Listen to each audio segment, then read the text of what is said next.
Senator from the 19th just walked in, so we'll go ahead and get started.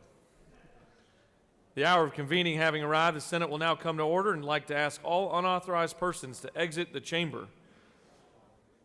This time I'd like to recognize the well-dressed senator from Chickamauga. Thank you, Mr. President. Good morning. It's a wonderful day at our state capitol. Just a moment in history. In 1902, a pioneering businessman, Jess Jewell, was born in Gainesville. He was widely credited for making Gainesville the poultry capital of the world. And on this very day, many years ago, even though he's not in the Senate chambers court right now, the man from Gainesville was a chicken plucker at the local poultry factory and decided that was not for him and decided to be an honorable car salesman. And the rest is history. The journal's been read and found to be correct. Is there objection to dispensing with the reading of the journal? Chair hears none. The reading of the journal is dispensed with. Is there objection to the confirmation of the journal? The chair hears none, and the journal is confirmed. All senators who have bills or resolutions, please bring them up to the Secretary's desk at this time. Mr. Secretary, first reading and reference of Senate bills and resolutions. Senate Bill 240 by Senator Moles, the 53rd, a bill be titled Enactment Chapter 31, Title 36 of the OCGA relating to incorporation of municipal corporations, so as to provide that no State and local government general. Senate Bill 241 by Senator Gooch, the 51st, a bill be titled Enactment and creating the Lumpkin County Water and Sewage Authority, approved March 21st, 1980. State and local government. Senate Resolution 325 by Senator Painter, the 42nd, and others, a resolution creating the Senate Study Committee on Portable Benefits for Independent Workers and for other purposes. Rules. Senate Resolution 328 by Senator Beach, the 21st, and others, a resolution creating the Senate Parking and Vehicle and Mobilization Study. Rules. Senate Resolution 333 by Senator Martin of the 9th and others, a resolution recognizing the 100th anniversary of the March 1st movement and McCree's Declaration of Independence from the Empire. Rules. Senate Resolution 334 by Senator Gooch, the 51st, a resolution honoring the life of Mr. James Price Pa Chapman and dedicating an intersection in his memory and for other purposes. Transportation. That concludes the order. First reading and reference of House bills and resolutions, please. House Bill 557 by Resident Taylor of the 173rd, a bill titled Enactment and creating a new Board of Education of Grady County, approved March 5th, 1960. State and local government. House Bill 559 by Resident Stevens of the 164th, and others, a bill titled an act to create the Bryan County Public Facilities Authority to provide. State and local government. House Bill 563 by Resident Carter of the 92nd, and others, a bill titled an act to authorize the governing authority of the city of Stonecrest to levy an excise State tax. and local government. Mr. President, that concludes the order. Secretary will now read reports of standing committees. Mr. President, Senate Committee on Natural Resources and the Environment has had our consideration the following legislation instructing the board to send back to Senate for recommendation. House Bill 382 do pass by substitute. House Bill 223 do pass. House Bill 501 do pass by Senator Harper the 7th. Mr. President, Senate Committee on Finances had our consideration the following legislation instructing the board to send back to Senate for recommendation. House Bill 85 do pass. House Bill 182 do pass. House Bill 419 do pass. House Bill 35 do pass. House Bill 168 do pass. House Bill 406 do pass by Senator Hofstadler 52nd. Mr. President, Senate Committee on Banking and Financial Institutions had our consideration the final legislation instructing the board to send back to Senate for recommendation. House Bill 185 do pass. House Bill 193 do pass. House Bill 212 do pass by Senator Ligon of the 3rd. Mr. President, Senate Committee on Regulated Industries and Utilities has had our consideration the following legislation instructing the board to send back to Senate for recommendation. House Bill 184 do pass. House Bill 192 do pass by Senator Cowser of the 46th. Mr. President, Senate Committee on Health and Human Services has had our consideration the final legislation instructing the board to send back to Senate for recommendation. House Bill 374 to pass by Senator Watson of the 1st. And Mr. President, Senate Committee on Insurance and Labor has had our consideration the final legislation instructing the board to send back to Senate for recommendation. House Bill 368 to pass by substitute, sent by Senator Martin of the 9th. Mr. President, that concludes the order. Secretary will now read bills and resolutions for the second time. Mr. President, there are no second readers today. No second readers. It's now time for the morning roll call. Are there any motions to excuse? Any motions to excuse? Secretary will call the roll of the senators. Signify your presence by voting the A switch. The Secretary will unlock the machine.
We are now going to recognize the Doctor of the Day, and I'd like to call on the Senator from the 18th to introduce our Doctor of the Day.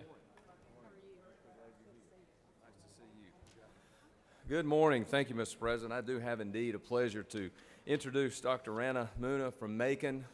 She is a dear friend. Her husband, Joseph Egloff, is also with her. Joseph, glad to see you this morning. So glad to welcome you to the Senate. Dr. Muna began medical school at age 45 at Mercer University School of Medicine. She completed her internal medicine residency at the Atlanta Medical Center, became board certified, and began her private practice in Macon. She specializes in health, wellness, and fitness, encouraging her patients to control hypertension and adult onset diabetes with better lifestyle choices instead of medication. She's a past president of the Bibb County Medical Society. She serves as a delegate to the annual AMA House of Delegates annually. She's also on the faculty at Mercer University School of Medicine and routinely mentors medical students. She's had many accomplishments. One of the ones she's most proud of is her son Christian, who is a United States Marine who's been deployed to Afghanistan on 3 occasions. He's now Special Forces. Please give a warm welcome to my good friend and your Doctor of the Day, Dr. Rana Muna. Good morning. Thanks for having me. I love this day. I do it once a year, and I have a great time. I just want to tell you that I'm here to help you today. If you're ill, come see me. If you're not ill and you just have a question about medication or something of a medical topic, I'd love to talk to you. I want to tell you about something that our Senator John Kennedy did that was, I thought, so wise before he ran. He came to visit with us at the Bibb County Medical Society, and it was great because we got to know him. We learned about his father, who was a small-town physician, and I think he heard some of our concerns. So use your local medical societies as a source of information. They'd love to see you. I look forward to seeing you today. Thank you.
If I could have your attention, please. I'm going to introduce our chaplain of the day. Senator from the 42nd is not with us yet this morning, so I'm going to take the opportunity to do it. Will all senators please take your seats? Will all senators please take your seats and cease all audible conversations? And the doorkeepers, please secure the doors. I'm going to lead us in the Pledge of Allegiance and then introduce our chaplain of the day. Would you please rise? I pledge allegiance to the flag of the United States of America and to the republic for which it stands,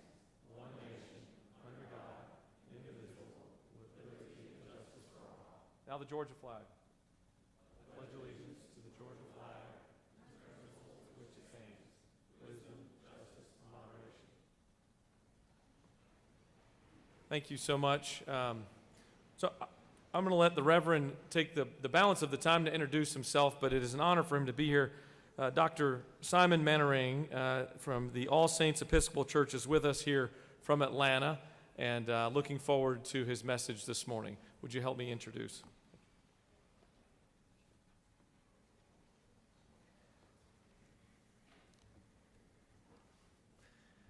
Good morning, everybody.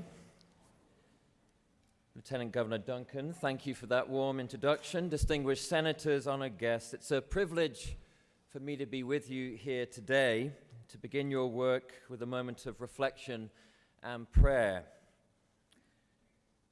I'd like to thank each of you who have responded to the call to serve the common good in this place. As a member of your community, I am deeply thankful for all that you do. By ways of a reflection this morning, I wonder if you'd allow me to tell you a story of America. It's not a lofty tale, nor is it long, you can rest assured, just a day in a life, my own. You may have noticed from my accent that I am originally from a place a little further east from Atlanta than this state's beautiful outpost of Savannah. I am an immigrant from across the pond. I'm also an American. I'd like to share with you a little about the day that I finally made the transition from one to the other. For my part, that voyage across the Atlantic had been fairly painless. I have been embraced here, offered opportunities, made to feel that this is home. In many ways, I took the chance to become a citizen of this country somewhat for granted. Yet my sense of belonging here changed markedly the day that I became a citizen, experiencing for myself the sheer beauty that resides in this country's commitment to be a place in the world where people from all the far corners of the earth can have a second chance to forge a life together. I don't know how many of us there were the day of my naturalization ceremony, but the line outside extended around three sides of the San Diego city block. A vast array of countries of origin were represented in language and costume and custom. When we entered the hall, the judge who led the ceremony invited each of the nearly 300 nationalities present to stand and be recognized. In a stirring speech, he declared to us that diversity was a source of strength for the country we were about to become citizens of. And as we crossed our way over the finish line of what had been a journey of many years, he welcomed us home. As I stood there in that crowded hall of jubilant people, I thought to myself, what an extraordinary privilege it was to belong to a country like this. Why am I sharing this with you? I share it because I'm here to offer a blessing for the business and good order of this chamber today. In the Christian tradition, blessings come in many forms, yet each seeks to offer something that hands our tradition on from one generation to the next by invoking the sacred memory of our spiritual forebears. The Christian tradition is a tradition born of another, Judaism, and is yoked with the tradition of Islam, with each of these great world religions sharing Abraham as our common ancestor. The blessing I offer today is a blessing of Abraham. Abraham and I share something in common. We are both immigrants. In fact, the Bible is filled with stories of people seeking God and making home in lands that were not their own. For them, life was not fixed, God's blessing had to be found on the move. Grace was a gift you carried with you. That is my prayer for you today, that you might carry the gift of God's grace with you, and that as you enter into your work for this day, remembering the calling to which God has summoned you to serve this state and your country, I pray that you will be mindful of all those who have come here to seek a better life, in the knowledge that each of our stories are stories of immigration at some point or another. The church community that I am proud to serve in Midtown Atlanta All Saints Episcopal Church has strived to serve the needs of refugee communities in our area for over 25 years. This company of saints from other, more distant shores has enriched our lives in countless ways. Our vision for life in community as a church will always be greater and more spacious because of those friendships. They have blessed us. And so, in the name of Jesus Christ, I offer you this blessing, that your work in this legislative session and in the sessions to come might speak loudly of a loving God who calls upon us to strive for justice and peace among all people and respect the dignity of every human being. Let us pray.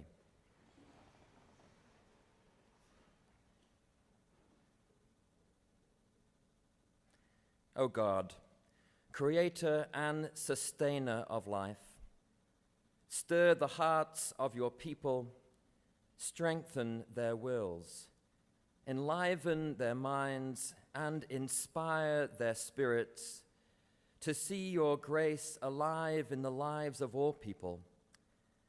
And may the Lord your God bless you and keep you, now and evermore. Amen.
Are there any unanimous consents?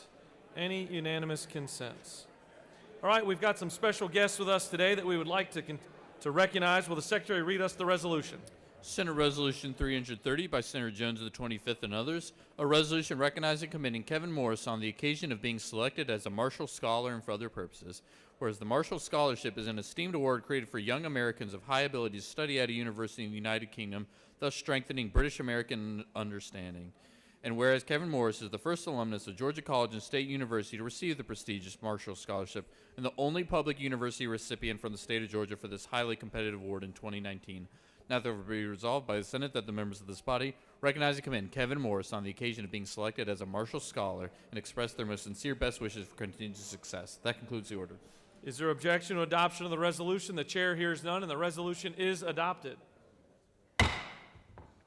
Chair would like to recognize the senator from the 25th to introduce our special guest today.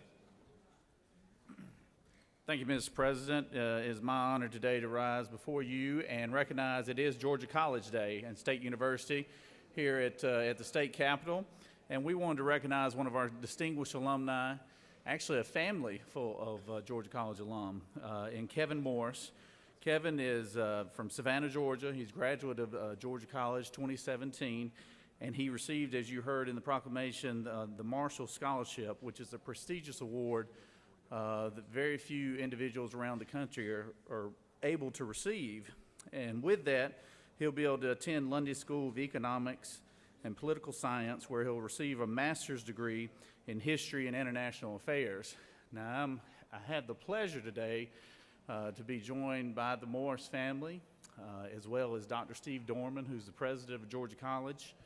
And the Morris family, his father, Mark, has his MBA from Georgia College. His mother got her undergraduate degree from Georgia College.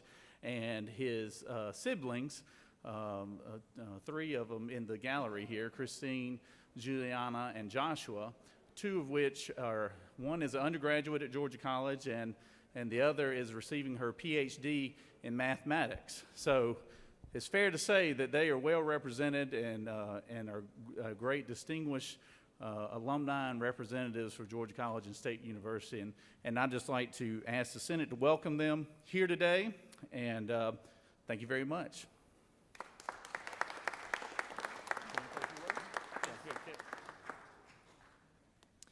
Thank you to Lieutenant Governor Duncan and to Senator Jones for their kind words and for the opportunity to be here today. I am both honored and humbled to be recognized by the Georgia Senate in this resolution, and I'm grateful to my family, to Georgia College, and to numerous faculty members and staff whose investment in me made this moment a reality.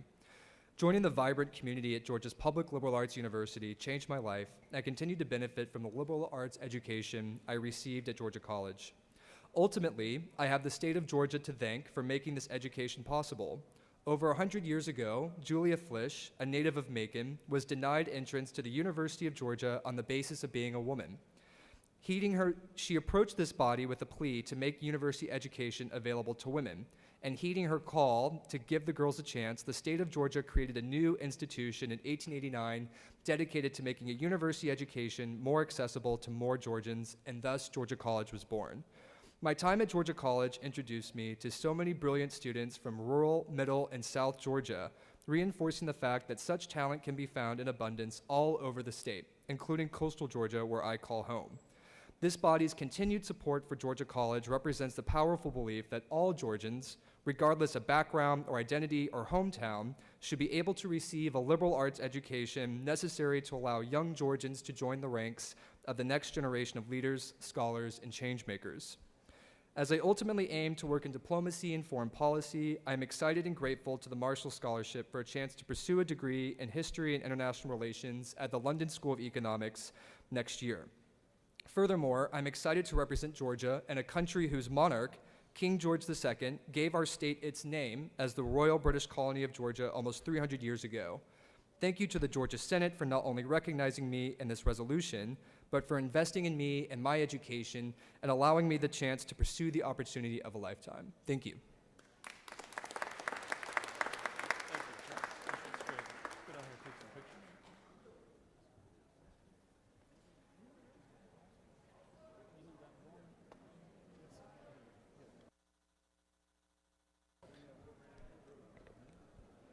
We have some extra special guests with us today that we'd like to recognize. Will the Secretary read the resolution? Senate Resolution 332 by Senators Martin of the Ninth and others, a resolution recognizing and commending Coach Jeff Collins upon his selection as head coach of the Georgia Tech football team and for other purposes. Whereas Coach Jeff Collins hails from Conyers, Georgia, and played linebacker at Western Carolina University. Whereas Coach Collins began his coaching career at Fordham University and has since coached at Albright College, Western Carolina University, the University of Alabama, University of Central Florida, Florida International University, Mississippi State University, the University of Florida, and Temple University.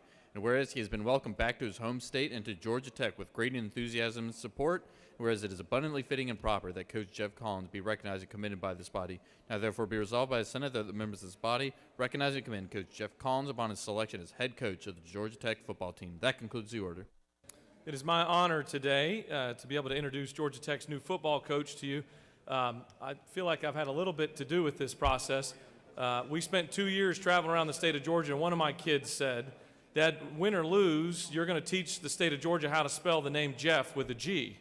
So I feel like we've softened some soil here, but it is my honor to be able to bring to this stage to this rostrum the new football coach at Georgia Tech, and I'd like to recognize the senator from the 9th to recognize him through the resolution. Thank you, Mr. President. Good morning. I'm pleased to be here this morning to introduce Georgia Tech's new head football coach, Jeff Collins, to the Georgia Senate. I know that Jacket fans all over the country are excited about his arrival, and I share with them in their excitement. Coach Collins has an excellent football pedigree, having played collegiate football for Western Carolina University. He's also coached at several universities, including Alabama, Mississippi State, Florida, and most recently Temple University. In addition, he previously coached at Georgia Tech in 2001 and returned in 2006 to serve as Georgia Tech's Director of Player Personnel. But more important than these football accomplishments, Coach Collins is a local product hailing from Conyers, Georgia. He's a husband and a father. And finally, I know he's excited to be returning home to Atlanta because of the proximity to his favorite restaurant, the Waffle House. Mr. President, colleagues, please welcome to the rostrum Coach Jeff Collins. Thank you for welcoming me here today. I've had a lot of very humbling experiences since being named the 20th head coach at Georgia Tech. This ranks at the very top. The last time I was here in this great facility was on a 4th grade field trip in Mr. Statler's class. So it's just an honor to be back home in the great state of Georgia.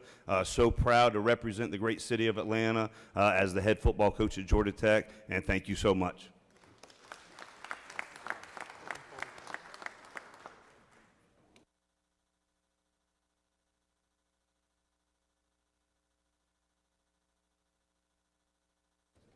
Mr. Secretary, will you read the resolution to our next set of guests?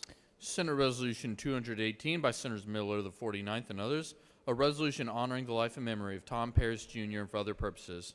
Whereas the state of Georgia mourns the loss of one of its most distinguished citizens with the passing of Tom Paris Jr.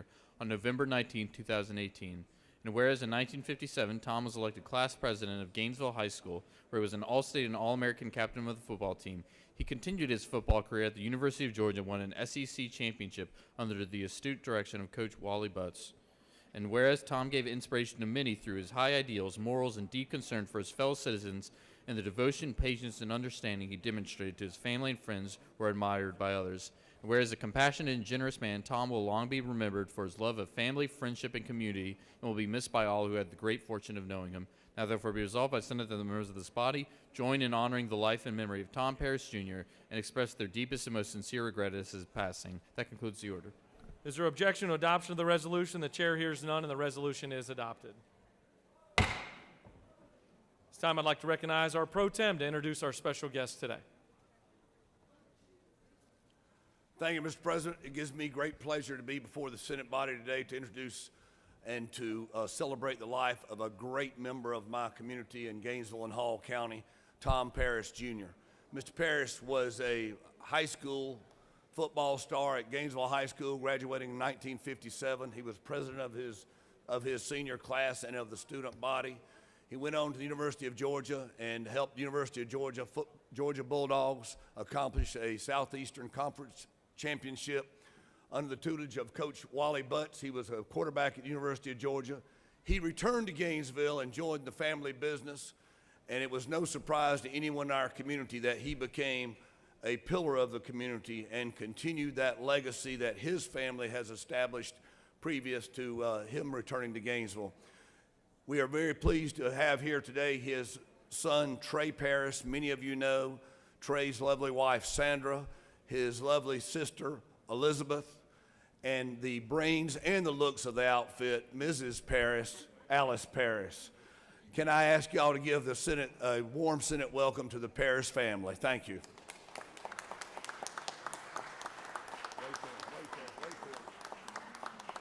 I'd like for Trey to say a few words. Lieutenant Governor Duncan and Senator Miller, I just simply want to say thank you on behalf of our family. We're extremely honored that you would do this for my father. Dad was a good man and an even better father, and he loved this state, and he had so much respect and admiration for all the good work that this body does on behalf of our state. So, again, from our family, we just are sincerely appreciative, and we thank you for this honor.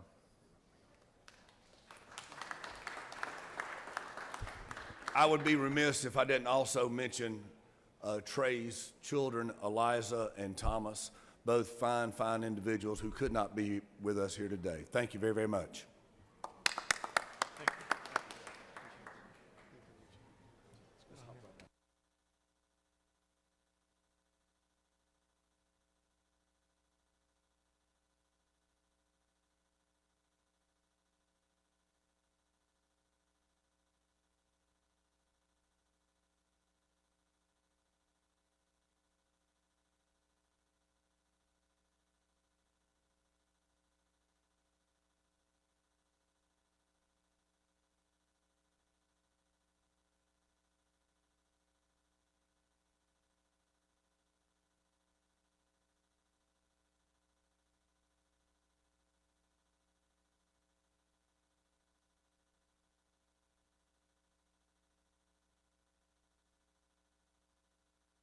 At this time, does any senator wish to rise on a point of personal privilege?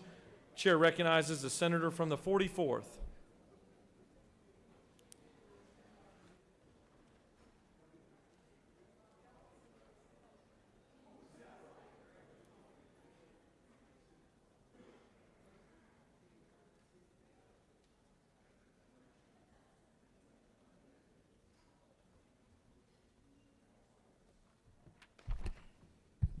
Thank you very much, Mr. President. Colleagues, I am so honored this morning to congratulate and commend Mrs. Cassandra Morales for receiving the 2019 Yellow Rose Nikki T. Randa Servant Leader Awards because of her vital role that she has played in leadership and her deep personal commitment to the welfare of the citizens of Georgia. She's a graduate of Dillard University, retired from the Boston school system as a classroom teacher and as an administrator. And Mrs. Morales has worked as a teacher in Clayton County Public Schools for 15 years before retiring in 2010. She utilized her administrative and organizational skills to help facilitate activities for various organizations, including the Concerned Black Citizens Coalition of Clayton County, the Rainbow Push Coalition, the National Council of Negro Women, and the National Alliance of Black School Educators. And her many achievements, she served on the Professional Standards Commission for the Georgia Assessment for the Certification of Educators, and as a member of the Bias Review Committee. Her community service has been recognized on numerous occasions, and Ms. Morales has been commended for her dedication by the Clayton County Sheriff Department and received the Freedom and Civil Rights Award from the Clayton County NAACP. I am so honored today to recognize her. Would you please stand, Ms. Morales? Oops. Thank you, Mr. President. I yield the will. Chair recognizes the senator from the 42nd.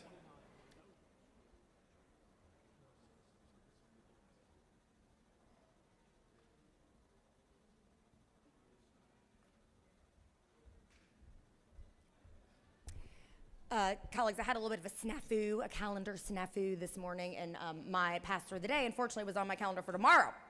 So I'm very embarrassed that I was not here to introduce him to you. You all heard from him already. I do want to tell you a little bit about him and our parish. My family and I attend All Saints Episcopal Church in Midtown, and actually, so do Representative Mary Margaret Oliver and Representative Matt Wilson. So we have a great General Assembly presence at All Saints. Reverend Mannering, as you heard, hails from England and has been our pastor coming to us from a church in San Diego for about 18 months, and we're thrilled with his new leadership for our church. His wife, Monica, who was with him this morning, is also a minister, and they have 3 kids, and I just wanted to tell you all a little bit about them, apologize, and say thank you for welcoming Pastor Mannering. Thank you. Chair would like to recognize the senator from the 45th.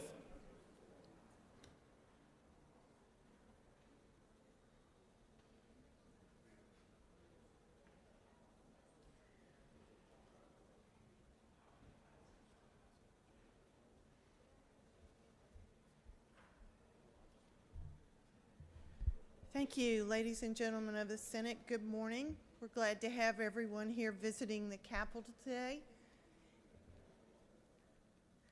Especially we want to talk about and recognize today Women's Suffrage Week, and as you know, we all have our yellow roses on, and we do this commemorative historical observation every year. And I especially want to bring to your attention some of the good work that the Georgia Commission on Women does. And as you know, we fund that through various agencies. Recently, it had been located in the Department of Labor, and we have been very fortunate to move it back to the Department of Public Health. And the reason that is so important is because we want to elevate their status and also elevate the mission of the work that they do. And of course, they are always promoting women's issues in particular. It's my pleasure to be able to work with them and to promote them and to help them along the way. Tonight, we will be having another ceremony. We had a ceremony this morning honoring the women who have been chosen by our particular senators. But tonight we'll be having, and we want to invite everyone to come, at GPB Television. Everyone knows where that is, but if you don't, it's at 216 14th Street. And we would like to thank the sponsors. It costs a lot of money to put these programs together, but we're very fortunate, not only at the Georgia Commission on Women, but the women here in the Senate, to be able to have sponsors that help promote our programs. And I want to give a shout out to Publix in particular, to Georgia Link, and to UPS and Georgia Power. And there's a couple of other groups that have been helping us for many, many years, and we want to say a special shout out. We're going to have a panel discussion tonight about human trafficking and human bondage, and the proceeds from the event tonight go to one of the NGOs, Street Grace, and their mission is to end the demand of sex trafficking. Thank you very much, and we appreciate y'all celebrating with us. I yield the well. Chair recognizes the senator from the 34th.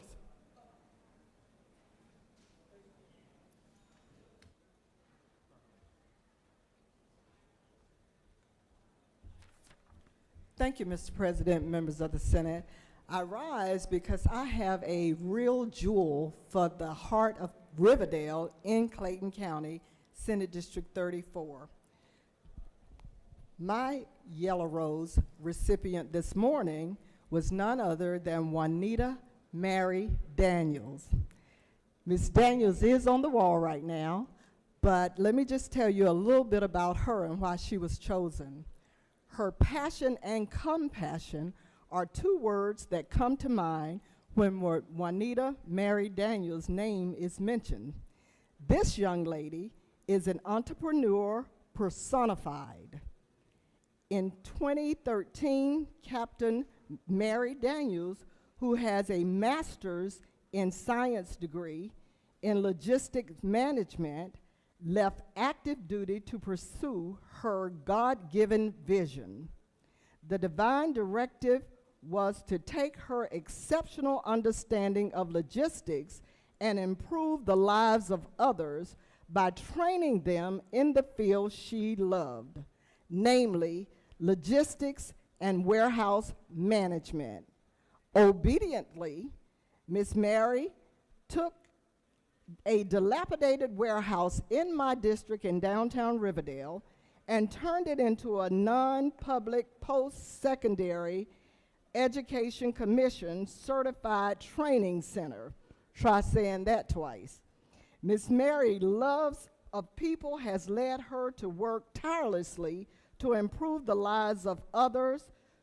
To hear her tell it, she is a successful businesswoman simply because she pours into others to ensure they succeed.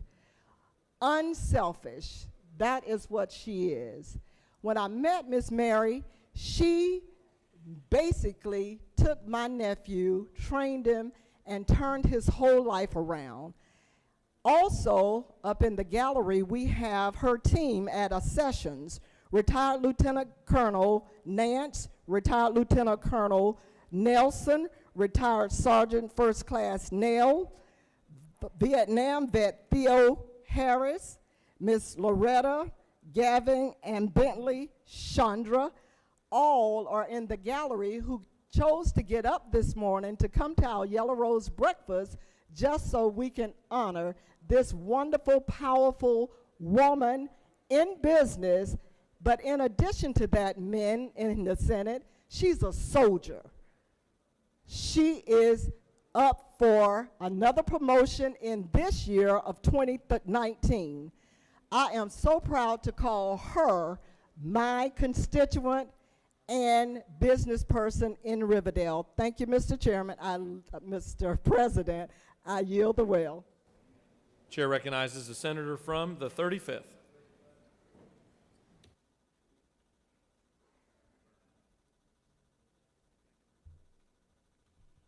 Yes, thank you, Mr. President. Before I introduce my Woman of the Year, I'd like to welcome St. Leo University, who's here today. And on the floor with me are some of the leaders of St. Leo University, Dr. Felicia Wilson, Angela Bankhead, Nicole Marcus, Beverly Jones, Clyde Davis, and Jerry Myers. Let's give them a hand and welcome you, a very warm Senate welcome. But I was truly blessed today, too, to have, as my Yellow Rose recipient, our City of South Fulton 35th District Woman of the Year, Harriet Bryant. And Harriet is standing right here. And we passed Senate Resolution 290 that recognizes her and commends her. She is a native Atlantan. She's a graduate of Sherfield School of Aeronautics. She worked as a flight controller for 13 years before embarking on the successful career in small business within our district.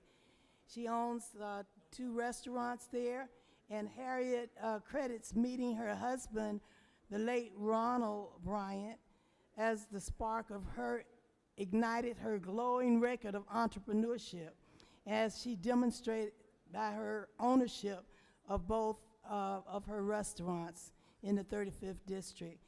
And over the course of 24 years in business, Ms. Bryant has created many jobs in her community. She's established a place in which community members of both Fulton and Clayton counties can relax and enjoy time with family and friends. She's forever bonded in the community with the Chamber of Commerce. She helps all of the different students in the area. Of course, that's where we give away the turkeys in her, on Old National in her parking lot, and Toys for Tots. So she is a true hands-on leader. We just really pray for you and know that as a woman of God, who is anointed, appointed, accepted by the Lord and Savior Jesus Christ, that you're going to continue to do great things. So please allow me to give her resolution at this time. And we do honor you. We commend you, Miss Harriet Bryant. Thank you, everyone. Please, let's give her a hand. Thank you, Mr. President. I yield the will. Chair recognizes our good friend, the senator from the 7th, for a point of personal privilege. Thank you, Mr. President. Ladies and gentlemen of the Senate, if you would join me in welcoming Leadership Waycross, if y'all would stand up there in the gallery. Y'all welcome Leadership Waycross to the Georgia Capitol today. Chair would like to recognize the pro tem for a point of personal privilege.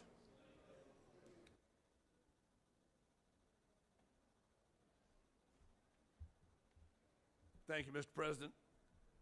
Today marks the anniversary of a Japanese earthquake and tsunami in 2011, and it was a severe natural disaster struck northern Japan on March 11th, 2011, as I mentioned, and the event began as a powerful earthquake and created a tsunami, and therein led to a series of additional events, one of which was a nuclear disaster.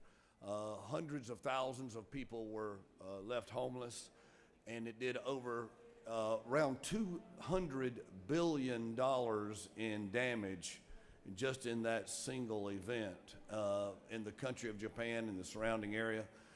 Great personal devastation, great financial devastation, great economic and quality of life devastation that was for many, many years experienced by the Japanese people. And we have the Japanese consulate in the gallery, I think, today, if Mr. Takashi. If we give him a warm Senate welcome.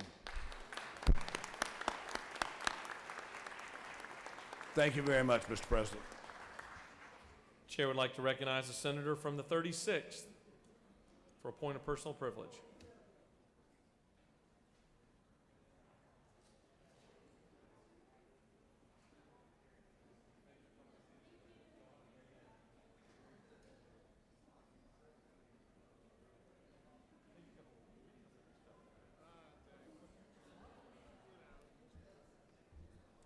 Good morning, colleagues. I want to rise to point out that today, March 13th, is ARC Georgia Day at the Capitol. The ARC Georgia State Office and chapters throughout the state have programs and advocate for public policy to support people with intellectual or developmental disabilities to live, learn, and work inclusively in their communities. And ARC has been doing this laudable work for 60 years. There are 300,000 Georgians, so conservatively estimated, that are coping with intellectual disabilities, and that service rendered by ARC is significant. They have a case management system in Albany, supporting hundreds of people there to live and work, supported employment. They work in Macon, they work in Douglas County. They offer autism services, adult day programs, community living supports, preschool services in underserved areas to thousands of people with intellectual and developmental disabilities across the state. And I'm so happy to recognize them today with the resolution HR 336 and commend the contributions of the ARC Georgia's local chapters, members, and community supporters who are side by side working and supporting those with intellectual disabilities and developmental disabilities. So are you in the balcony? They've been here in the Capitol since early in the morning. Can ARC stand? We want to appreciate you. Thank you so much. Thank you so much. Thanks for your work year-round. And I'm happy to introduce and honor Esseline Richmond Shockley. Ms. Shockley, again, is a Yellow Rose awardee. She may or may not still be with us in the gallery, and a real example of faith, perseverance, obedience, and strength. She's a native of Guyana, South America. Grew up there, and she fortunately landed in Southeast Atlanta years later after college, and There, she looked around and saw the needs of low-income families, and she launched Caring for Others, which is now one of the largest human services organizations in the Atlanta area, with the slogan, "Giving a Voice to the Faces of Poverty." I'm so happy to salute her today and join me in applauding her recognition as a community leader and servant. Ms. Esleen Shockley. Thank you. Chair would like to recognize the senator from the 53rd for a point of personal privilege.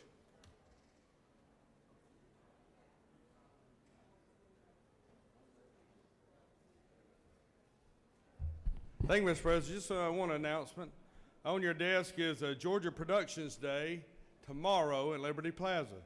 There'll be a lot of great acts. This is kind of from the bill that we created a couple years ago to promote music, tour start dates, and also recordings in Georgia.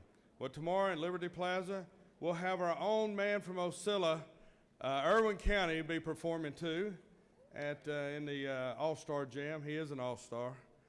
And so I wish you could come if you can tomorrow, and I'll be here tomorrow to remind you again. Have a good day. I yield the way.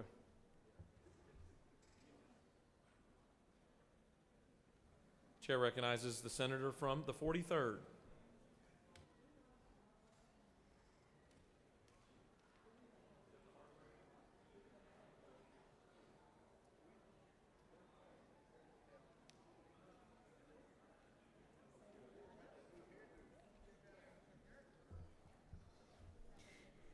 Thank you, Mr. President.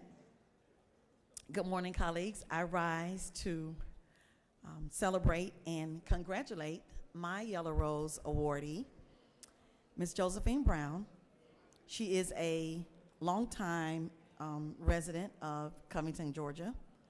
She has diligently and conscientiously devoted innumerable hours of her time, talents, and energy toward the betterment of her community, as well as her state. This was evidenced by her superlative service as the Executive Director of the Newton County Senior Services.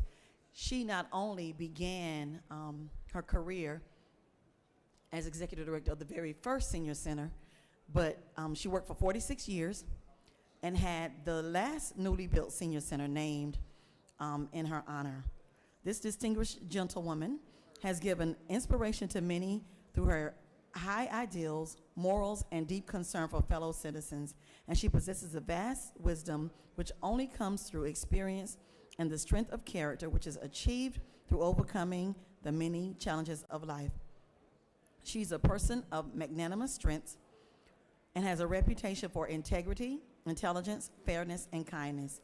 Please welcome to the Senate Gallery, Ms. Josephine Burdette Brown, my Yellow Rose honoree.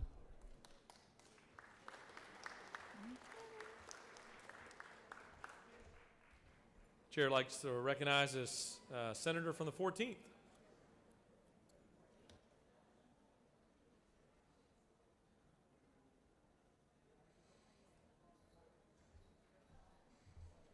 Thank you, Mr. Chairman. I rise today to acknowledge our pro tem and how he has made sure that one of his constituents, we have been well vested and versed in the situation they have with the Georgia High School Association. And I appreciate that he keeps us up to date on what's happening with that.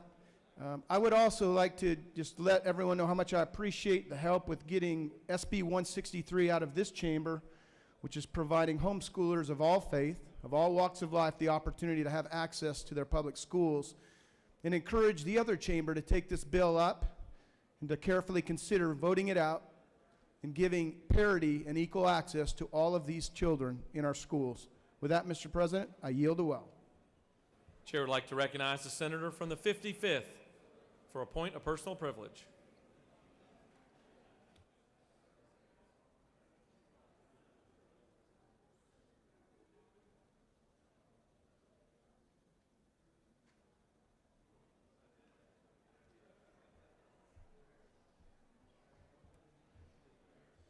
Thank you, Mr. President, and members of the Senate. I too rise to recognize my Yellow Rose recipient, although she had to leave. Her name is Ann Mills. She runs the Overcomers House in Gwinnett County, and she hands out more than 300 to 400 meals every weekend to those less fortunate than we are. And I appreciate all her work.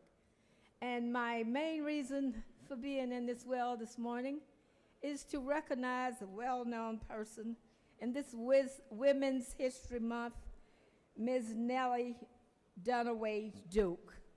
Ms. Nellie Dunaway Duke has spent her life working to improve the lives of women in Georgia and throughout the world. A native of Rome, Georgia, Ms. Duke and her husband Henry have lived in Carrollton since 1964. Notwithstanding all of her endeavors, Nellie lists among her greatest accomplishments her 5 children, 10 grandchildren, and 8 great-grandchildren. In support of her children, Nellie served as a PTA president, Girl Scout leader, Boy Scout den mother, church youth counselor, and recreation department team director. Early in life, Nellie lettered as a cheerleader at Rome's Girls High School, where she graduated in 1947. After high school, she continued a basketball career with a semi-pro team until she married in 1949. And if you didn't know her, she's standing up in the gallery right now as I talk about all of her accomplishments. Nellie furthered her education by attending the Carolyn School of Business in Chicago at Chicago University. After college from 1970 to 1982, she worked as field representative for American Cancer Society, honing her skills in education and political advocacy. In the 70s, she was the area coordinator for ERA Georgia, continuing to lobby locally, statewide, and nationally for health, education, and women's rights during the 80s up to 1992. Also in 1992, Ms. Duke was appointed to the Georgia Commission on Women as charter member by Lieutenant Governor Pierre Howard and subsequently reappointed by Lieutenant Governor Mark Taylor and Lieutenant Governor Casey Cagle. Ms. Duke served as chairperson of the Georgia Commission on Women from 1994 to 2015. As part of her work with the Georgia Commission on Women, she published the book, Women and the Law, a guide to women's rights in Georgia. And I see that my time is ticking down. My red button, my green button is turned yellow. And so I want you to stand, Nellie, again, and stand with those that are with you so that we can recognize you and cheer you on. And thank you so much for being able to come and see us on today. And I have your resolution in my hand, and it's right here. All right? Thank you. Thank you, Mr. President. I yield well. Chair recognizes the senator from the 32nd.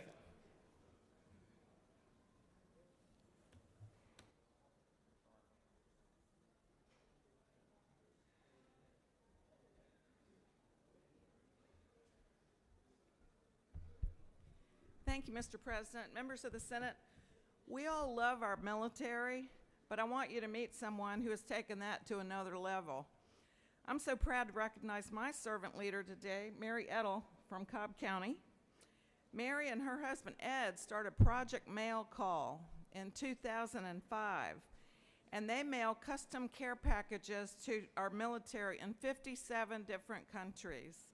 To date, Project Mail Call has sent more than 8,000 care packages weighing over 126,000 pounds to our troops. Please help me welcome and thank Ms. Mary Edel.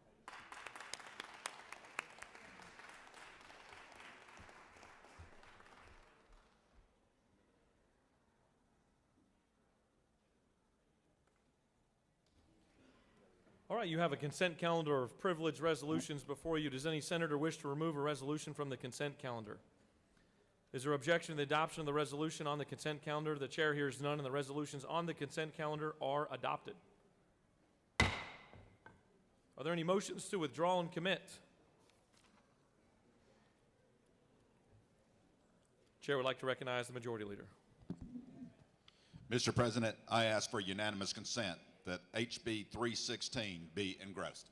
Majority leader has asked for unanimous consent that HB 316 be engrossed. Is there objection? There's objection. Would you like to speak to your motion? Chair recognizes the senator from the 30th to speak to his motion. Thank you, Mr. President. I know that everybody in this chamber is invested in providing the safest, most inclusive voting system that we can possibly provide. I'm appreciative of all the work that both parties have put into this important legislation. There were numerous recommendations made by the minority party that we're proud to have included in today's measure. I know there's going to be a good deal of discussion today, and I'm looking forward to hearing what all the members in this body have to say. As we here in the chamber know, bills that come from either the Ethics Committee or the Finance Committee are engrossed. This bill that we're looking at today came from the Ethics Committee. So I'm asking for y'all's vote to make sure that we keep this long-standing practice in place and engross this bill. Chair would like to recognize the minority leader to speak to the objection.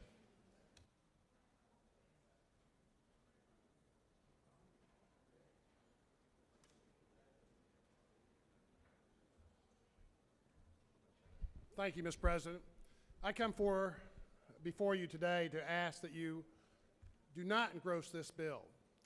This is an important piece of legislation, one that affects the confidence of Georgia citizens on the electoral process. This bill can be improved, but right now we have some serious problems. Number one, this bill probably shouldn't be before us at all, and I will bring up an issue later about the fiscal impact not being properly brought to us. But number two, there are serious concerns about this bill that could be fixed today if we were allowed simple amendments. One, we have an amendment that would start the audit period, which in the bill is 2024 to 2022. That simple timeline of moving up the audits would help Georgia voters know this bill is more effective and that their vote is more protected.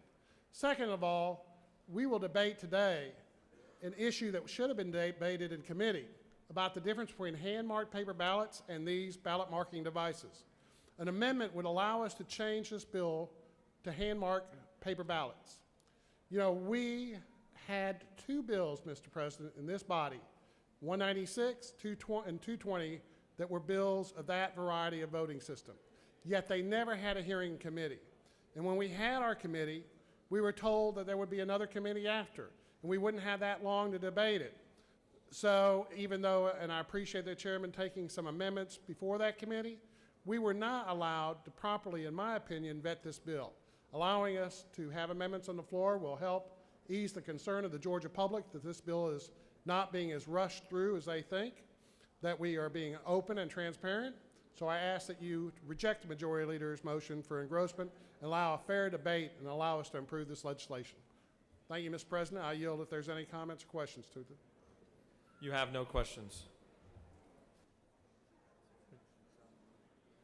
All right, the senator from the 30th has moved that House Bill 316 be engrossed.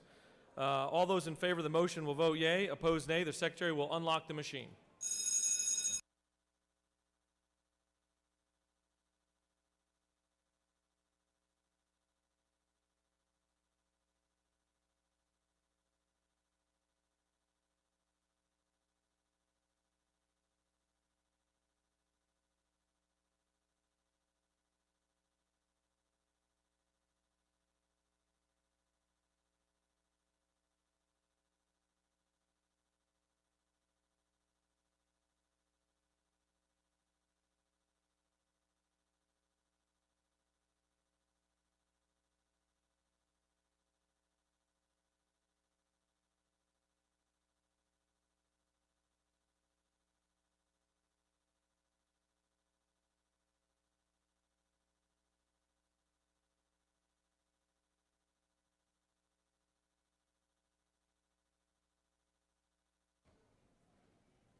On the motion, the yeas are 33, the nays are 20. This motion has prevailed, and House Bill 316 is engrossed.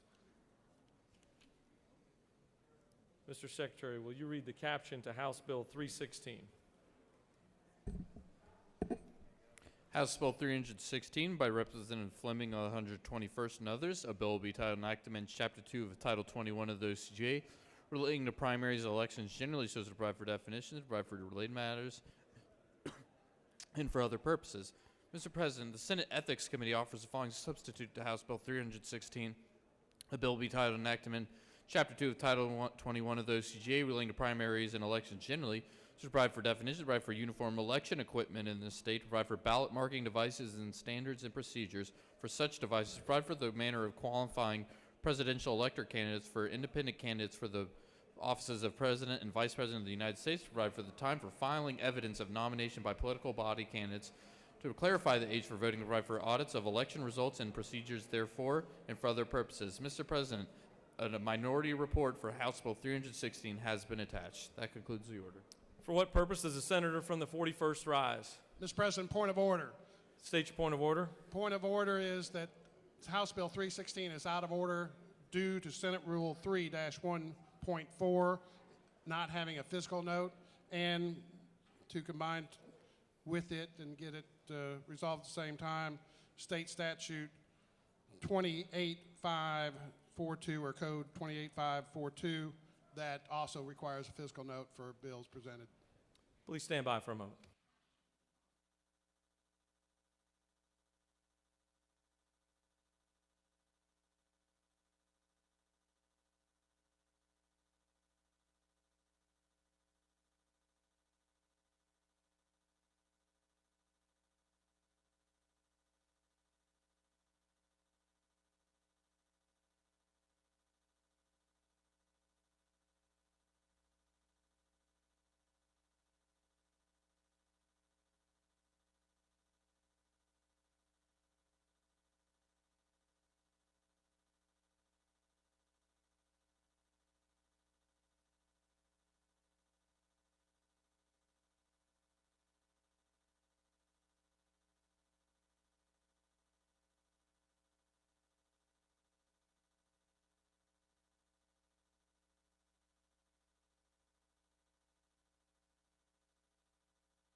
All right, the chair is prepared to rule on the point of order. It's the ruling of the chair that the fiscal impact to the state of Georgia has been explained and addressed in fiscal year 2020's budget, which is House Bill 31. As such, there's been substantial compliance with the Senate Rule 3-1.4 with regards to fiscal notes. For what purpose does the senator from the 41st rise? Parliament inquiry, Mr. President. State your inquiry. Is that your ruling despite the fact that information has come out from independent sources that the bill will cost over $200 million?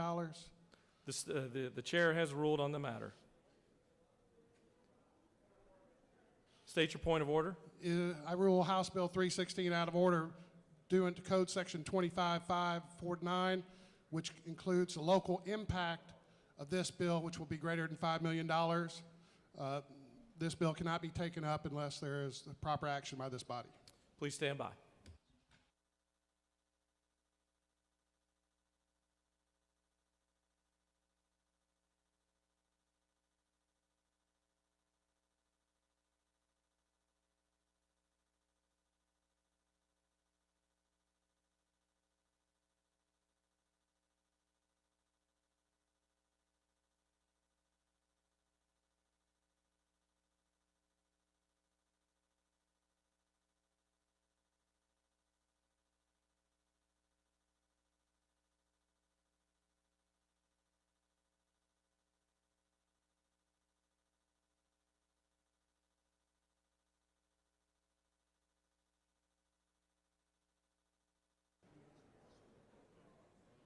The chair is prepared to weigh in on the matter. In the opinion of the chair, no evidence has presented that the expenditures of local political subdivisions will exceed the aggregate cap set forth in OCGA 28-5-49. As such, the motion is denied. For what purpose does the senator from the 41st rise? Parliamentary inquiry, State your Mr. Chairman. inquiry.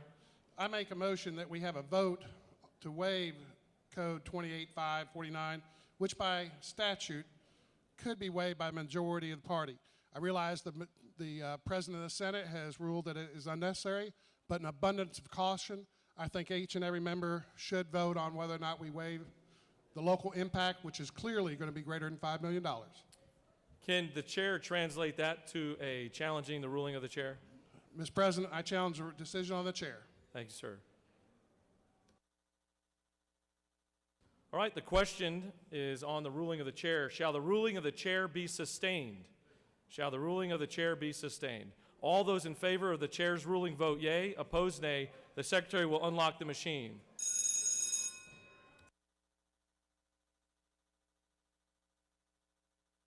For what purpose does the senator from the 42nd rise? Parliamentary inquiry. State your inquiry. Mr. President, isn't it true that the proposal by just one of the vendors demonstrates at least $5.7 million in ongoing annual impact, not even counting other costs that are attributable to what we'll have to pay in the future? Thank you, Senator.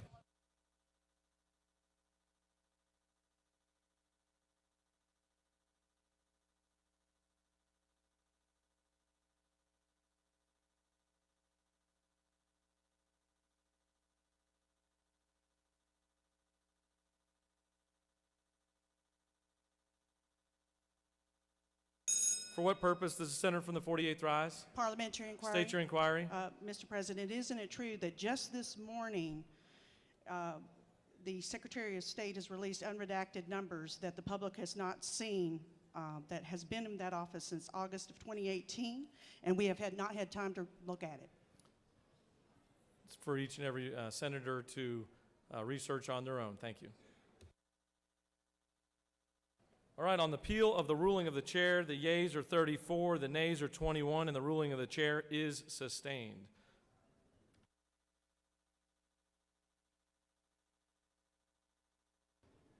Chair would like to recognize the senator from the 3rd to speak to House Bill 316.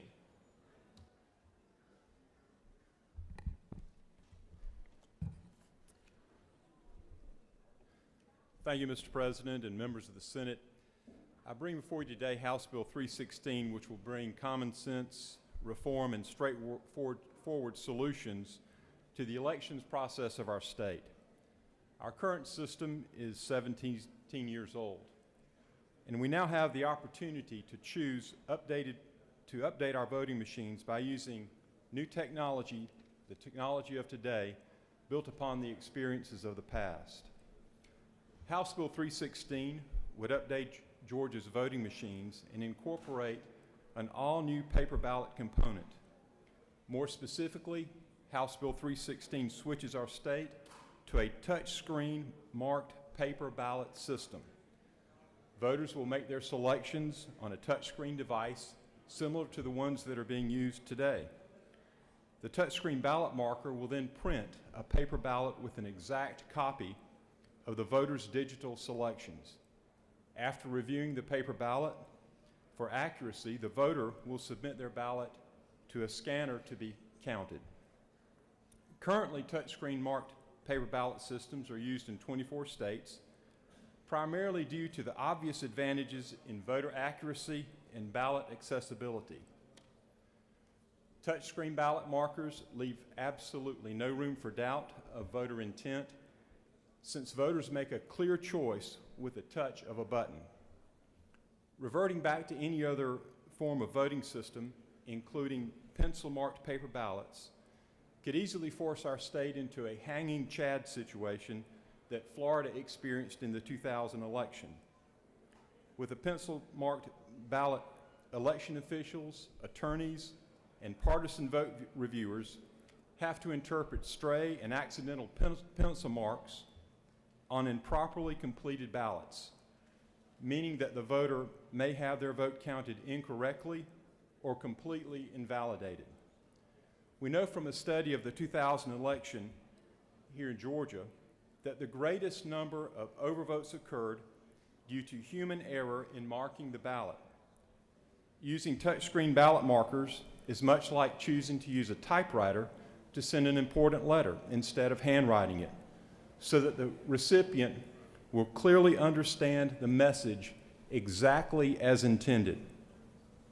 Not only do touchscreen ballot markers provide the most accuracy and clarity in elections, but they also provide peace of mind through an auditable paper ballot. The paper ballot enables voters to double-check their choices before casting their ballot and allows counties to audit election results. In fact, the paper ballot will be the official ballot in any recount. Most importantly, touchscreen ballot markers are carefully designed to prevent interference, which is why they are never connected to the internet and come equipped with external cabinetry that prevents physical tampering. In fact, there are 4 levels of certification. First, the equipment must be certified by the United States Election Assistance Commission. Secondly, the Secretary of State will certify that the equipment is safe and practicable for use in elections. Third, local election superintendents will verify that the machines properly produce ballots and record votes before they're ever used for voting in an election. And then fourth, before the 2020 election, the election superintendents will conduct pre-certification tabulation audits. So there will be plenty of checks and balances.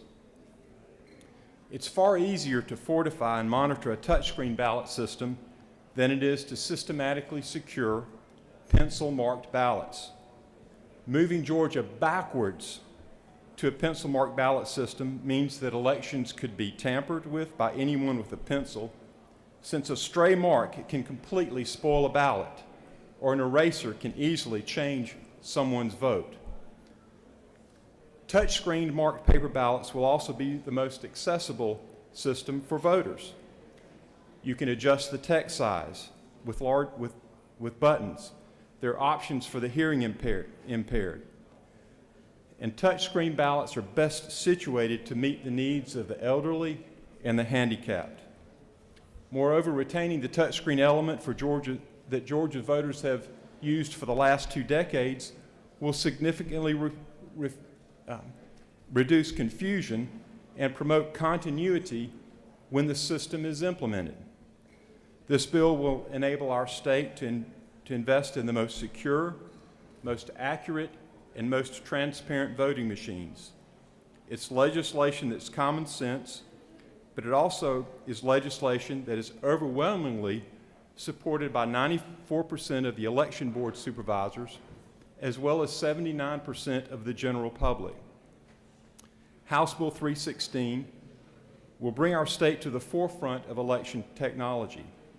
It will introduce common sense, straightforward measures that will make sure that every eligible vote counts and that every eligible voter has a voice.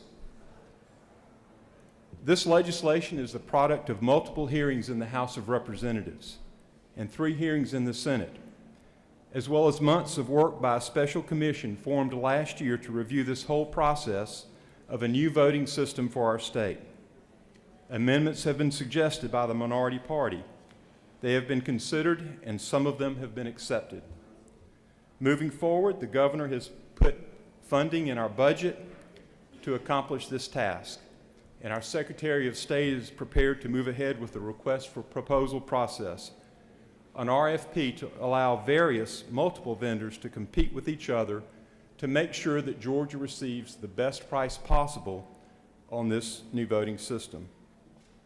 Our Secretary hopes to use the 2019 municipal elections as a test run for our new equipment and to begin deploying the system for the 2020 elections. This bill also implements new processes for absentee ballot voting. It provides a method to inform voters who have problems with their absentee ballots so that they can be corrected, so that their votes can be counted. It incorporates provisions against changing polling places too close to elections, and also institutes a new system known as ERIC to make sure that our state communicates with other states when people move and register to vote elsewhere. House Bill 316 is a bipartisan measure which uses new technology in a practical manner to ensure the integrity of our voting system here in Georgia. Mr. President, I will be glad to answer any questions.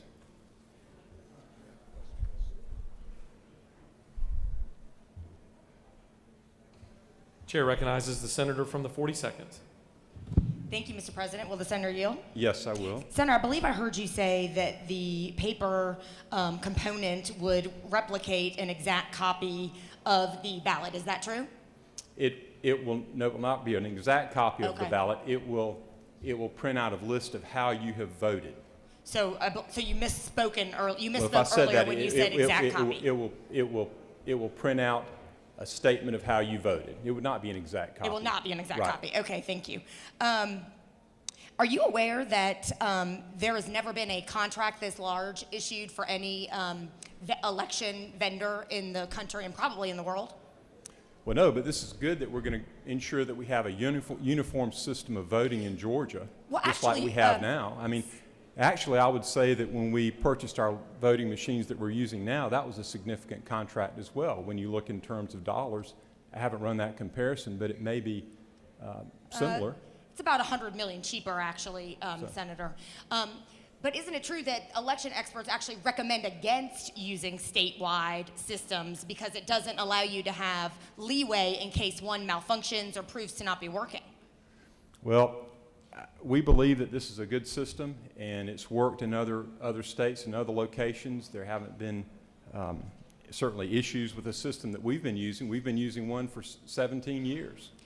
But Senator, are you aware that just this weekend, New York State started looking into these machines and beginning a process where they may decertify them due to a previously undisclosed major flaw where the machine post-verification, and I put that in quotes, could actually add races or change votes. And the state of New York is looking to possibly decertify these machines as we speak. Well, they may, but I believe that when you look at what we're doing, that our machines have to be certified by the Election Assistance Commission. It was came out of the HAVA legislation, that the Secretary of State is going to certify it, that the each election official will have to certify each machine for accuracy before they're ever used in an election. So there is a process to discover any flaws. I mean, we're not saying that we're going to take these machines and just use them to vote without testing them and checking them and making sure that the system is secure and that it's accurate. Well, Senator, I'm glad you mentioned that because are you aware that there is a high probability that these machines could be decertified by that same agency within 2 to 4 years? And we would have wasted hundreds of millions of dollars and taken out a 20-year bond. Well, I mean, that's always possible, but we believe that in looking at it, that we're going to make the best choice. That's why we're opening it up to competition. The Secretary of State is prepared to look at this and to ensure that we're getting good, secure machines. You don't believe that it's risky to forge ahead when we're in a place where there are dozens of unanswered questions? One state is looking at decertifying, and so is the Election Assistance Commission. You don't think that's risky or reckless for Georgia taxpayers? I actually think that it's riskier to go back to a paper ballot. And if you look at what Georgia was experiencing back in the 2000 election, I think you have to agree that there are issues with the paper ballot system. I mean, there were significant numbers of overvotes and undervotes. And let me give you some examples. For example, in Bibb County, at the East Macon precinct in 2000, there were 11.3% of undervote. In the 2004 election, that dropped to 1.4%. In the Godfrey district, it was 12.7%. And then in 2004, it dropped to 1.3%. There were the same issues in Chatham County, Daugherty County. In one precinct there, the undervote was 13.7%, and then it dropped to 7%. So, I mean, and actually, if you go to Muskogee County, North Lumpkin, they had 21% undervote, and then it dropped down to just 1% undervote. Senator, will you continue to yield? Sure. Are you aware that the technology for hand-marked paper ballots is nothing like it was 20 years ago, and those are the numbers from 20 years ago? The numbers, the technology is pretty much the same, and if you have stray markings, then that can be an issue on the machine. Senator, isn't it true that that is actually not the case? The technology has advanced greatly, and stray marks are not the problem that they were back in the early 2000s. Right.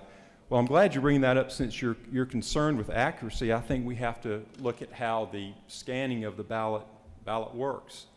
I mean, in comparing the voting with a touchscreen system with the voting with a pen and paper system. When you use a touchscreen system, what happens first before there's any voting? You have a name that's correlated with a number that's correlated with a barcode on the touchscreen system. When you look at the pen and paper system, you have a name that's correlated with a number that's correlated with a grid system on that paper ballot.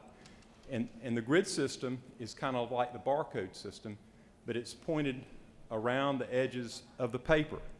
And that directs the scanner to look at a certain part on that paper to see how a vote is cast.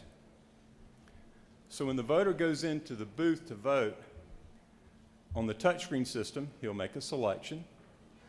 On the pen and paper system, they'll fill in an oval. And then they'll take that card, then the machine will print out a card on the touchscreen. They'll take that over to the scanner system where it goes into the scanner. That scanner will actually look at that barcode. It detects differences in light because you have the barcode, you have a dark line, a light line. That converts into an electrical charge, which is then converted into a number, which is allocated to a voter. The handheld ballot, you do the same thing. You put it into the scanner. It reads those barcodes on the side of the ballot. It directs the scanner to a certain point on the paper. It reads light. It converts that into an electrical charge, which converts it to a number, which allocates it to a candidate. The system is the same. So any complaint that you're bringing against the touchscreen ballot would also apply to the ballot that you mark with a pen and a piece of paper. But Senator, isn't it true that that is not the case because the National Academy of Sciences, Engineering, and Medicine has already issued a report just in the last few months recommending against utilization of this type of machines, recommending hand-marked paper ballots, and 70% of the country votes on hand-marked paper ballots for these exact reasons. Well, what I'm saying is when you look at the technology of the scanner that you use to scan a touchscreen marked ballot with the technology that's used to scan a ballot that's been marked with paper and pencil, the process is exactly the same. There is no difference. Senator, I don't believe and frankly, they didn't address that in their report. Because those markings on the paper, they have to be converted to an electrical signal, a voltage, and that has to be converted to a number. And then that has to be allocated to a voter. It's the same in both types of voting systems. There is absolutely no difference. No, in the process. Senator, isn't it true that's not correct? Because in one instance, while there may be a scanner as well, in the instance that we are forging forward on and mandating, there's actually a computer, another stage where there's a computer, which puts, and isn't it true that that puts the onus on the voter to verify the machine's accuracy in a way that pen and paper does not? No. A voter will get the printout from the touchscreen machine, and they will look at it, and they will verify that that's accurate. Then they have to scan that into the machine, and that's tabulated and converted to a vote. But in that process of the tabulation, the voting, it goes to an electrical system, to a number, to a candidate. With the paper and pencil system, when it's scanned, it goes to an electrical system, it goes to a number, and it goes to a candidate. The voter cannot get in that machine and make sure that the electrical signal is proper, that the number is proper, and that it goes to the proper candidate. You're still relying on that technology. But to ensure the accuracy of that vote, that's why we have the audit system, to come in and make sure that there are no issues. And if there's an issue now, today, with this new system, we will not be relying on solely an electronic system. We will have an actual paper ballot, which is the official ballot, which can be hand counted and looked at to make sure that no errors were made. But Senator, isn't it true that the problem is that these machines are actually not auditable because they are not verifiable by voters? And that gets back to my point about you saying there was going to be an exact copy. So I got excited about that, but there isn't going to be an exact copy, so they're not verifiable. Actually, a pen and pencil ballot is not auditable by a voter because they'll look at that ballot that they've marked, but once it goes into that scanner, there's no ability for that voter to audit that vote which is taken from the scanner and recorded as a vote. But Senator, because if there's you're saying, well, what if somebody gets in and changes it? Well, they could do the same thing for a paper and pencil ballot. I've been up a long time, so with your indulgence, I'll just mention one more thing. I mean, isn't it true that you don't need the voter verification step because there's no interface between the voter and their intent in a hand mark system? When you're dealing with a ballot marking device, it's the onus on the voter to understand how it works and ensure that it correctly recorded their intent, which is just not the case with a hand-marked paper ballot. We already then have the best evidence of the voter's intent. No, with a hand-marked paper ballot, you should go back and look at it and check to make sure that you marked the correct oval, that your vote is correct. And you should do the same thing with a touchscreen ballot. You should go back and look at it and make sure that you touched the right button or that what was printed was what you intended to be printed. Senator, will you continue to yield? Not for me, but I think there are some others who may. Sure.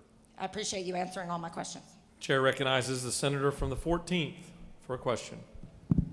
Senator Yield. Yes, sir. Senator, thank you for presenting this bill.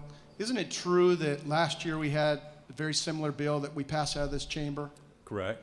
Senator, further yield? Yes. Isn't it true that we had a SAFE commission or a study commission all summer that took a look at this and tried to take into account all the concerns from all the parties? Yes, we did. So, Senator, continue to yield? Yes, sir. So we take that into account. We had all of last year, all summer, most of this session, we focused on trying to make sure that all the concerns were taken into account, that moving forward, we would present the best option for the voters of Georgia. Is that true? That is true. Senator, two more questions if you yield. Yes, sir. Senator, isn't it true that some of the concerns were making sure that whatever option we did, that we took into consideration, those that might not be able to walk up and cast their vote with a paper ballot like some are suggesting? You're exactly right. This is very friendly to persons that may be handicapped. It makes accommodations for them. So it is more voter friendly than a paper and pen system. Thank you, Senator. One final question. Senator, isn't it true that one of the biggest concerns we had with the older machines was the fact that we did not have audit privileges, and the concerns that we had from some constituents out there and maybe even from the legal system was to make sure that each and every constituent or person in the state of Georgia, however they cast their ballot, that ballot was indeed recognized as the way they cast that ballot? You're exactly right. And with the new touchscreen systems, there will be a paper ballot that clearly marks in human language, not in computer language, how the voter intended to vote. That is something that the voter can look at. It is something that when it's scanned into the scanner, it goes into a secure box, it's kept there, and it becomes the official ballot if there's any discrepancy discovered in an audit between what the machine says and what the paper says. The paper will control. One final question, if I may. Yes, sir. Senator, isn't it true that one of the concerns that we had was the ability for someone to possibly hack machines and the vulnerabilities that technology may or may not cause? Yes. So, Senator, isn't it true that whether it be a paper ballot, we take a look at what happened in Florida years ago, whether it be, again, Florida this last election cycle, which might have been paper and so on, that whether it be electronic, whether it be paper, whatever option there is, that when you have access, there is no way to 100% eliminate any kind of vulnerability. Is that not true?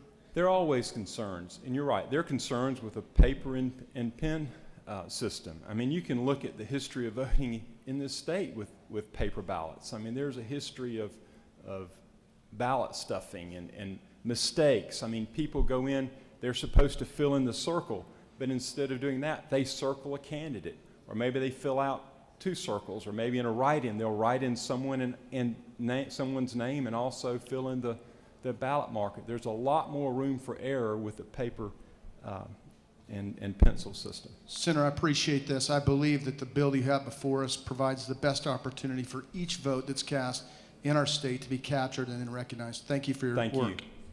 Chair recognizes the senator from the 22nd for a question. Thank you. Would the senator yield? Yes, sir. Thank you. I'm actually going to turn to a little bit different direction. I'm looking at page 6, which talks about that the Secretary of State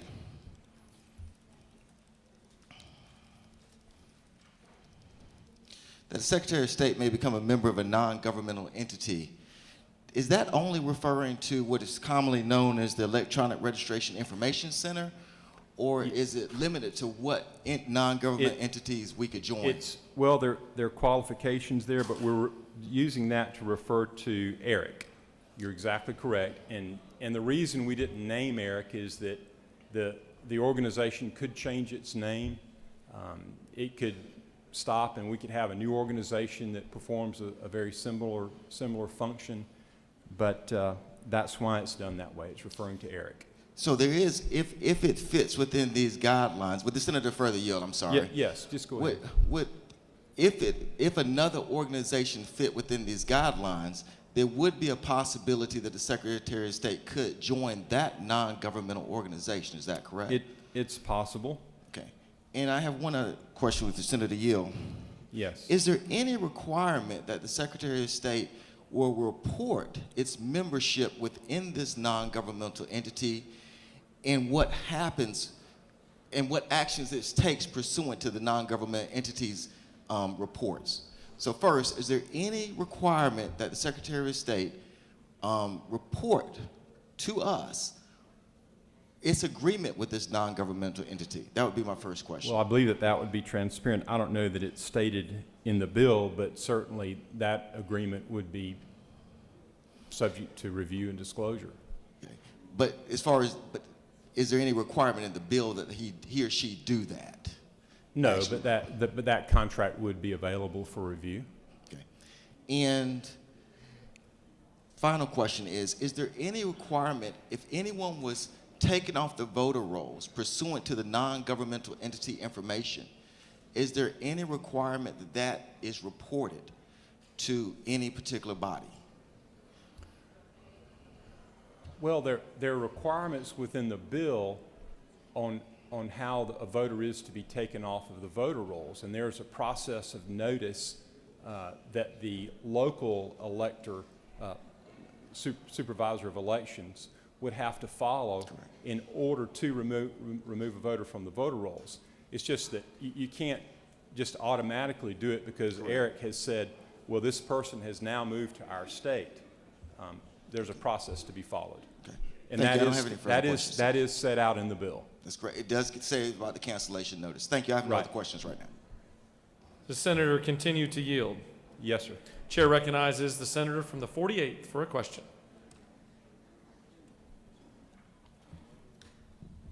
Will the senator yield? Yes, thank you. Isn't it true that this morning on our desks we have received letters, one of which is from Freedom Works and the National Election Defense Coalition?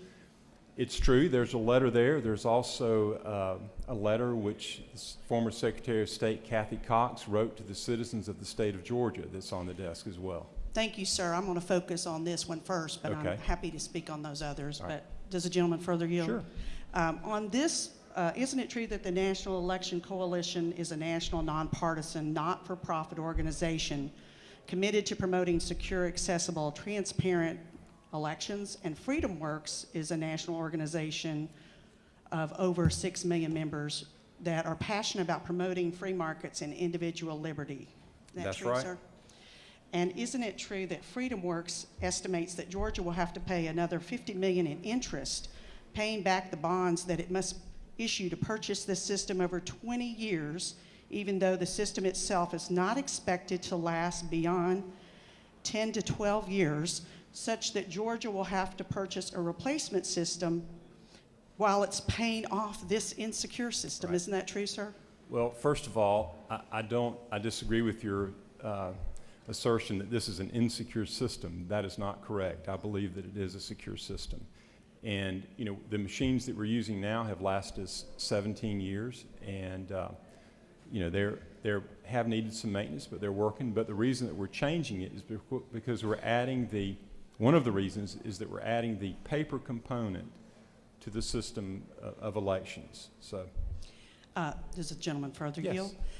Thank you. I do disagree about your calculation about whether it's secure Okay. or insecure, but I would like to ask you about the National Security Advisor to the Trump 2020 campaign. I believe he is a cyber intelligence officer, and Lieutenant Colonel Mr. Tony Schaefer also gave us a letter this morning. Isn't that true? I believe he did. I have not had the opportunity to read his letter. But let me just say this. I know what you're driving at, and I know the essence of what everyone who's opposing this are saying. But what they don't address is this fact, okay, is that when you go to record the votes, whether it be a pencil and paper system or a touchscreen system, they're going into a scanner. And when it goes into that scanner, as I've said, the machine is going to read differences in light. And that's in whether it's the location where the vote is to be recorded with a paper and pencil system, or on a bar screen, or on letters that are printed. If it reads letters that are printed on the paper, it's going to detect those differences in light. And that's going to be converted to an electrical system. That's going to be converted to a number. That's going to be converted to a vote. All of those are the same. And so every concern that they're listing on those letters would apply to a paper and pencil system. Thank you, Senator Gill. Yes. I appreciate your tutorial, and I understand Well, that I'm these not are trying hackable to machines, and, right. and that's another issue, and I'm not actually talking about the hackable at the Right. moment. But isn't it true that these President Trump himself, according to the Lieutenant Colonel, and also when he came and visited with us, says we should opt for hand paper ballots to ensure we don't have to worry about the hacking, which you just alluded to. And in fact, he says Republicans in Georgia need to consider the president's words. Isn't that true? He may have said that, but let me say this. They have not addressed what I just said. And in coming up with this, if I could finish my thought, in coming up with this proposal, we have weighed these things. And we have said, yes, under either scenario, pen and paper or a system of the machine tabulation, that you're going to have to scan it in. Either one is subject to someone trying to tamper with it. But we've also are making sure that we're inserting appropriate checks and balances to catch that and to stop it. And there are penalties for people who do that, significant penalties. It's a felony, there are significant fines. But you also need to know, with the paper and pencil system, it is not 100% secure as it's being made out to be. Because we know from the history of this state that paper and pencil systems are subject to tampering. They're subject to having a vote not counted because of human error, because of honest mistakes. So each system has vulnerabilities. We have weighed this out. And in our judgment, this is the system that brings clarity and certainty and that is most workable for the people of the state of Georgia. Mr. President, I see that my time is up, and thank you, I'll sir. be glad to yield the will. Thank you. I thank you. Thank you, Senator. Chair would like to recognize the Minority Leader to speak to the measure.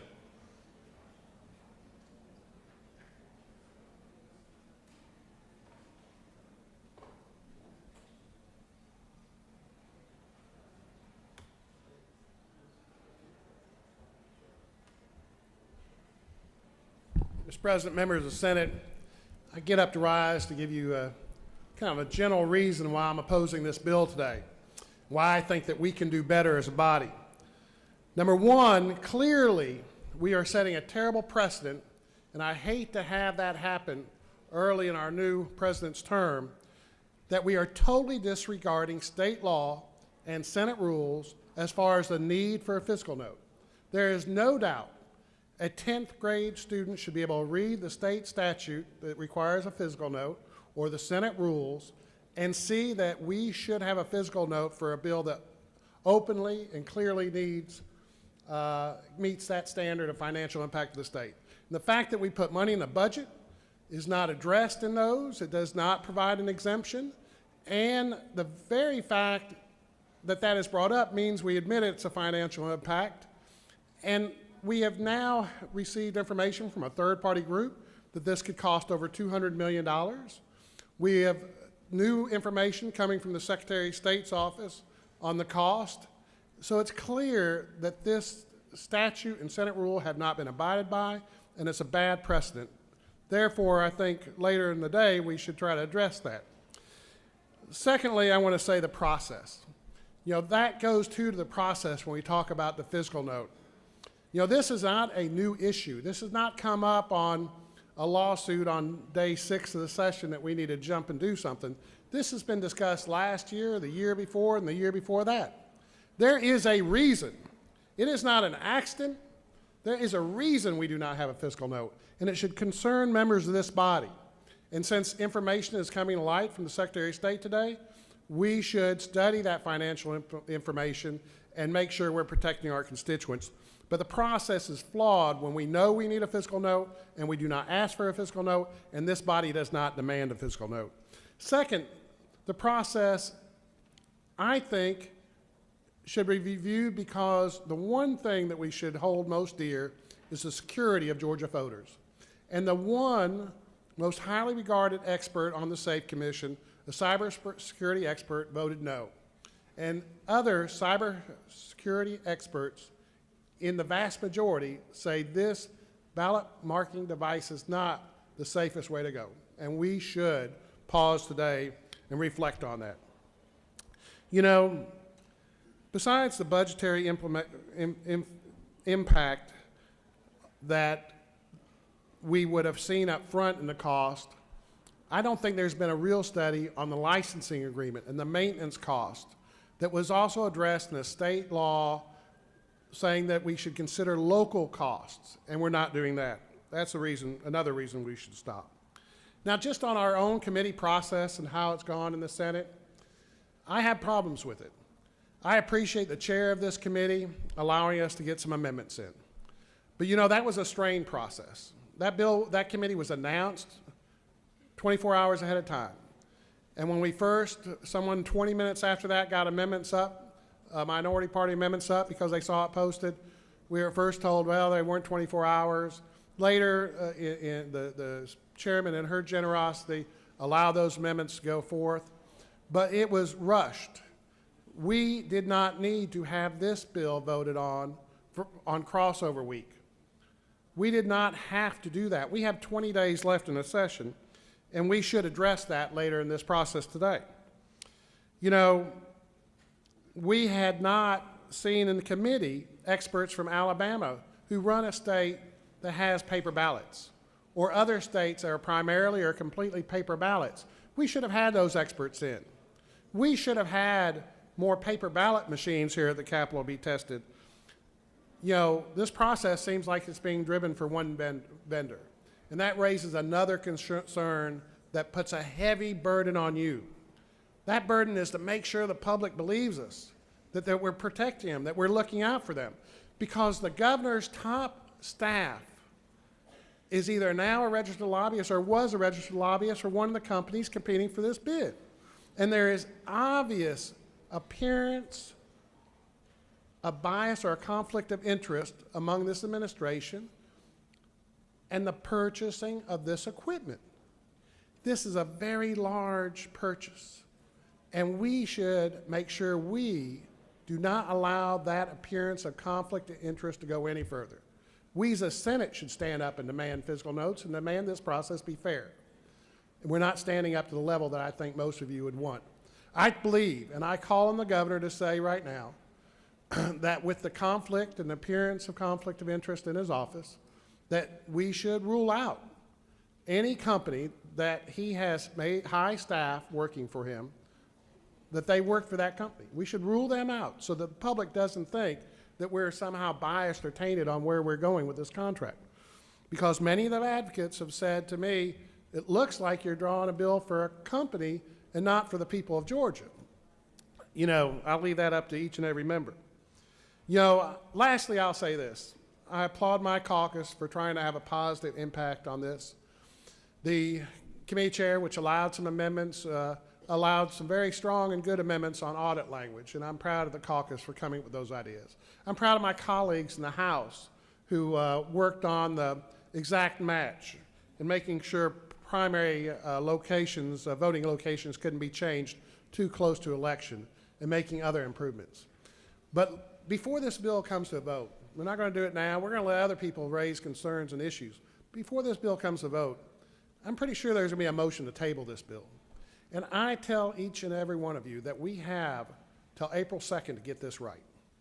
We can get financial information quickly if we want it, if you want it, if the governor wants it. We can deliver on the promise you make to your constituents every day to do the right thing if we put off this bill and we do it right. So, ladies and gentlemen, I'll yield the well, and I ask for your consideration later in this process. Senator has yielded the well. Chair would like to recognize the senator from the 40th to speak to the measure.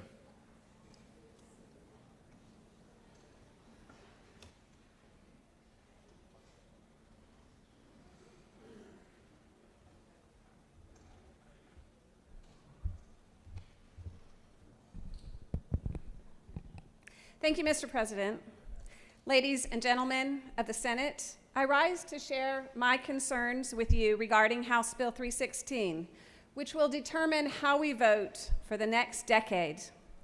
I must confess, I was not a supporter of hand-marked paper ballots when I first began looking at this issue. I was concerned, like many of you, that voting on paper might be difficult for some people. People like my dad, who has trouble grasping a pencil, or who might have difficulty following the layout on the paper. You know, we have been voting on touchscreen in Georgia for many years now. There are many voters who know no other way of voting. And compared to touchscreen, voting on paper just seemed kind of old-fashioned, even cumbersome and time-consuming. And the solution seemed so simple. Allocate hundreds of millions of dollars that it will take to buy a new touchscreen system, add a printer of who you voted for that becomes your official ballot, and store that paper ballot securely for audits and recounts. Chink, done. Vote for House Bill 316 and move on. Sorry, fellow senators. It turned out it wasn't that simple. And when things get complicated, I start studying. So first, I worked my way through the difference between a DRE and a BMD, and no, those aren't cars. Our old, out-of-date machines are DREs, direct recording electronic machines. Your vote is simply recorded in the machine's memory, and you trust that it got it right. BMDs, or ballot marking devices, are different. No record of your vote is recorded inside the machine. Instead, your vote summary is printed on a piece of paper for your review, and this paper then becomes your official ballot. It is scanned, tabulated, and stored. Please note, this is a very different system than what we currently have. It's still the old touchscreen, but now we have voters who must handle a piece of paper, the ballot, feed it into a slot, make sure it's going the right direction, and remember those shaky hands I was concerned about? Then they vote, at least that part's the same. Wait for the printed paper to be fed back out, and take several minutes now to proofread that piece of paper, to try to make sure it's correct, and it didn't leave anything out, and then take that piece of paper and stick it back into that slot to be scanned and tabulated. Whew, that's a lot of steps. Now in comparison, hand-marked paper ballots, they don't look so cumbersome anymore. And with the BMD, we're back to paper ballots that need security protocols that make sure cheating doesn't occur. This is where I started getting confused. So I started studying again. This time I studied the vendors and the actual machines. It turns out that my teenage kids are right. You can learn a lot on YouTube. So I spent the last 2 weekends doing almost nothing but watching YouTube videos. And it seemed like every system I looked at had some kind of fatal flaw. Ballots were printed on thermal paper that will fade before the federal record-keeping deadlines. Big 32-inch screens with confusing ballots all on one screen with lots of rows and columns. ballots that print barcodes used for tabulations instead of using the printed list of names the voter attempted to proofread. You talk about some mad voters when they find this out. And finally, this past weekend, the New York State Board of Elections held up a multi-million-dollar contract when they discovered a design flaw in a BMD that they were about to buy.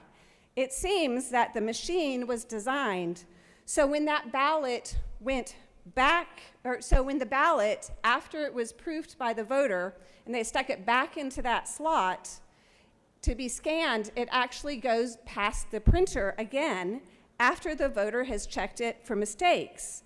And then that printer could make additional marks on that ballot before it is scanned, never to be seen by the voter again. That's a serious design flaw. So in committee, I started offering lots of amendments to make sure we don't purchase machines that we will later regret. Votes fell along partisan lines. When did voting become partisan? And I was told by the Secretary of State's office that one of my amendments, the ban the barcode amendment, so we don't have mad voters, might cause an RFP to look like a sole source contract because it would knock multiple companies out of the running. But to that I say, if the companies cannot deliver the product that we need to deliver a safe, secure election, then maybe the companies aren't ready for this $200 million contract. You see, it turns out that through House Bill 316, we are putting vendors before voters. We shouldn't decide to buy something based on how many stores carry what we need. And we don't let the stores tell us what we want to buy, especially for $200 million. We need to tell the vendors we don't want thermal ballots, we don't want barcodes on the ballots, and we don't want the scanners and printers built into the same machine. If they can't deliver that, we walk away. But we're in a hurry. We need a new system by 2020, and there's a lawsuit. But senators, trust in our electoral system is the bedrock of democracy. Without trust, democracy fails. Since most of the DREs have already been retired nationwide, our country has decided to primarily vote using hand-marked paper ballots. If you don't believe me, Google it. I never would have believed it myself if I had not done this deep dive into the current state of voting in America. So take it from me, if you haven't done the deep dive into this subject, listen to the rest of America. Don't let Georgia get suckered by vendors who are thirsty for the biggest contract in the United States for what is brand new technology that might not last the 10 years that we need it to last. I know each of you came here, you ran a hard campaign to be able to represent your constituents, not vendors. So be a steward of your constituents' tax dollars and a guardian of their vote. And that is why I am voting against House Bill 316. Thank you, Mr. President, and unless there are questions, I yield the well. You have questions. Chair recognizes the senator from the 26th for a question. Thank you, Mr. President. Lady Hill. I do. Isn't it true that over this past weekend, I've had many calls from election supervisors in the rural counties that I represent asking what the full cost is because they don't have the money to deal with these new machines? If the So-called gentleman new so machine. states, and I would say I have been getting those calls as well. I think the counties are very concerned that licensing and maintenance costs are going to get pushed down to them as unfunded mandates. Yes. Also, with the lady further year, I will. isn't it true that when you look at this bill, the so-called sections on line 118 through 125 that talks about registration. Isn't it true we went to court about this same particular incident on the exact match? And isn't it further true that a hyphen in one's name on Social Security, but they're getting their pensions from Social Security, but it's part of the exact match, and no one was told about what the problem was with their application to be a registered voter? And it's further true that the courts ruled that you had to tell those what the problem was and not just send it back as rejected. If the gentleman so states, that was my experience as well. Isn't it further true that on page 4, the same lines, that has not been done, which will set us up for another lawsuit? If the gentleman so states. Thank you. Do you continue to yield? I yield. Chair recognizes the senator from the 3rd for a question. Thank you, Mr. President. Will the senator yield for a few I questions? do. Thank you. Senator, are you aware that in 2000, in the 2000 election, that the state of Georgia was 48th worst in the nation in terms of overvotes and undervotes? And that when we changed our system to the current system in 2008, that we were 8th in the nation. So we improved by 40 positions. And that in the last election, we've moved on up to the 3rd best in the nation. Were you aware of that? I am aware of that, but I also am aware that the scanning technology has changed quite a bit since then. That was a long time ago. And it is my understanding that scanning technology can now detect those undervotes and overvotes and spit the ballot back out when it's scanned, so that the voter can correct those errors and resubmit a new ballot. But would you also agree that one reason for that steady improvement is that our voters have become more familiar with the system that we're using now? And that is why so many of them prefer a touchscreen system as opposed to a paper and pen system. Sure, I think it's basic human behavior that we resist change. But I have also read about other states that have made this very change. Maryland, for example, that has got rid of their DREs before we did and switched to hand-marked paper ballot, and that change has gone rather smoothly. But do you think that isn't there a significant risk that we will return to the confusion that existed when we were using paper and pen ballots? I think we're going to be facing confusion with the ballot marking device system because of all those steps that we're adding, where a ballot has to be inserted into a machine in a certain direction and checked and put back in. So I think that with either system, it's likely that we'll go through some changes and we'll have to work some kinks out. But I think that's true of both systems. Well, with a paper and pen system, isn't it true that a voter will have to take that and insert it into a scanning machine just as one would do with a touchscreen system? It could, there's various scenarios that you could do with that. With a hand-marked paper ballot system, you could leave the ballot with the poll workers and they could scan them later. But if the scanning system is built into the voting machine, as many of these systems are, then you have no choice with the ballot marking device that the voter has to actually scan the ballot. And you could do the same with the touchscreen device, correct?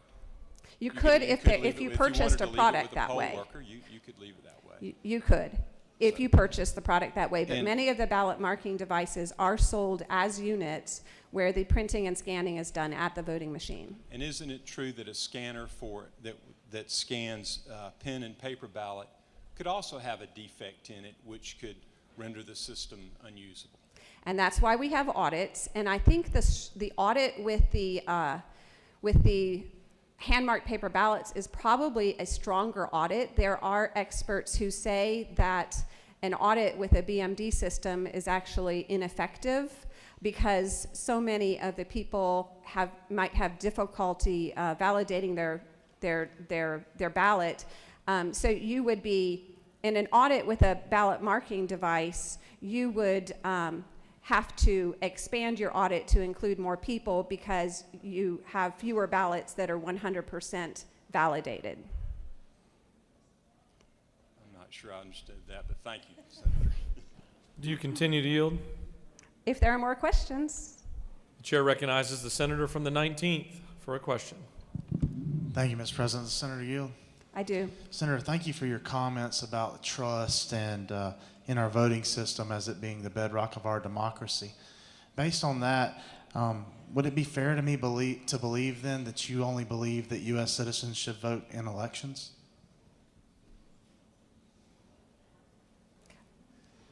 Yes. Okay. Is this a trick question? No, ma'am. It was. I've heard other people on your party who may have thought differently, and I just wanted to see. Would you yield for another question? I think so. Would it be fair then to believe that you would support a photo voter ID then also so we could keep fraud out of our elections? You know, well, there was nothing in my speech about this question, but voter IDs, the issue I have with voter IDs is the difficulty that there is for some people to obtain them. I had to get a voter ID at the last minute one day for my teenager in order to be able to take an ACT test because she wasn't old enough to have a driver's license. And it was a very difficult process. We had to have a car. We had to be able to drive like 15 miles. We had to have the time off work. We had to have money to be able to get her that voter ID. These are some of the challenges that some people have in getting a state-issued voter ID. If we could go back to the time when we had driver's license and ID stations in almost every Kroger store, then that would be great. But we've cut government to the point where we make it difficult for people to go get those IDs. So that's the issue with voter IDs. Will the senator further yield? Sure. Thank you for telling us about your personal experience. Do you then believe that the security around taking the ACT test should be more secure than our voting system?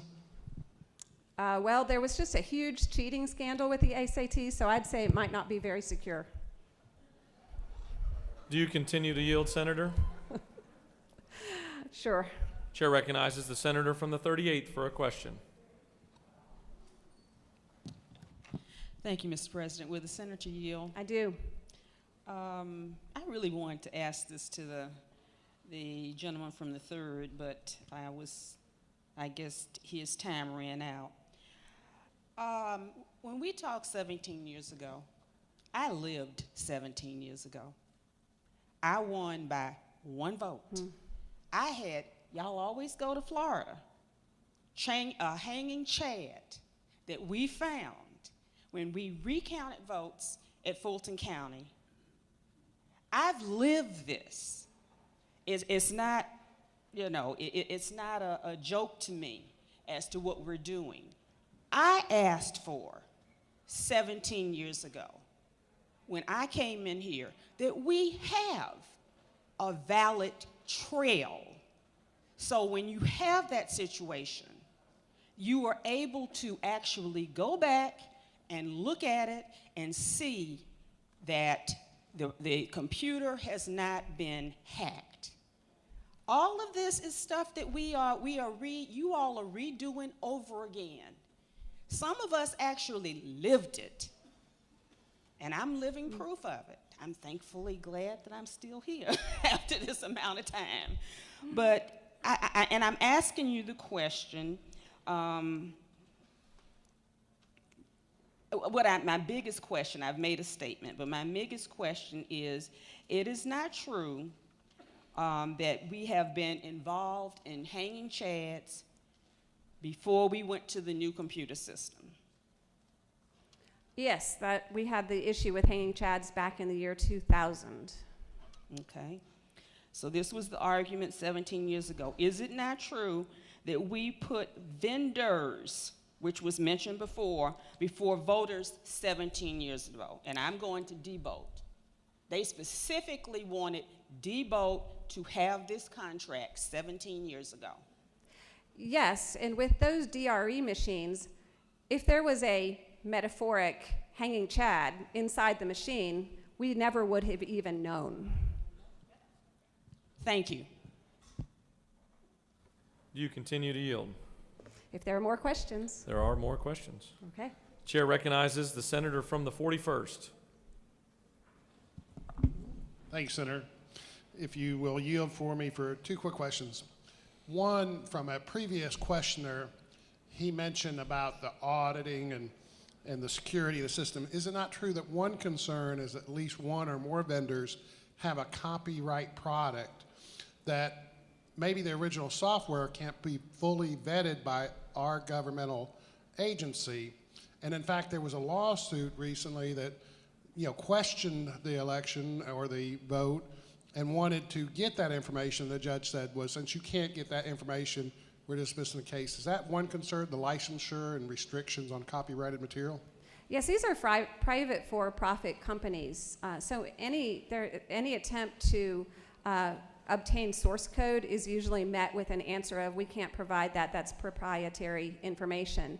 I also noticed that the senator from the 3rd kept referring to our old DRE system as that it had worked well for us and we haven't had any problems, to which I would have liked to have asked the question, how would we know? Thank you. If you'll yield for one more question, Senator. I yield.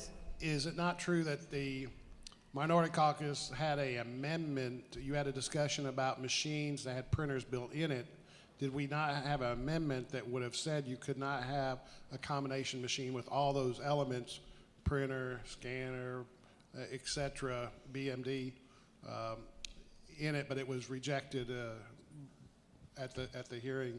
That is true. We had an amendment that would disallow the combination units that include the touchscreen, the printer, and the scanner all in one. There's several serious issues of having all that in one unit. There's a usability issue as well as a security issue, and that amendment was voted down, again, along party lines. Thank you, Mr. President. I yield the well. Senator has yielded the well. Chair would like to recognize the senator from the 9th to speak to the measure.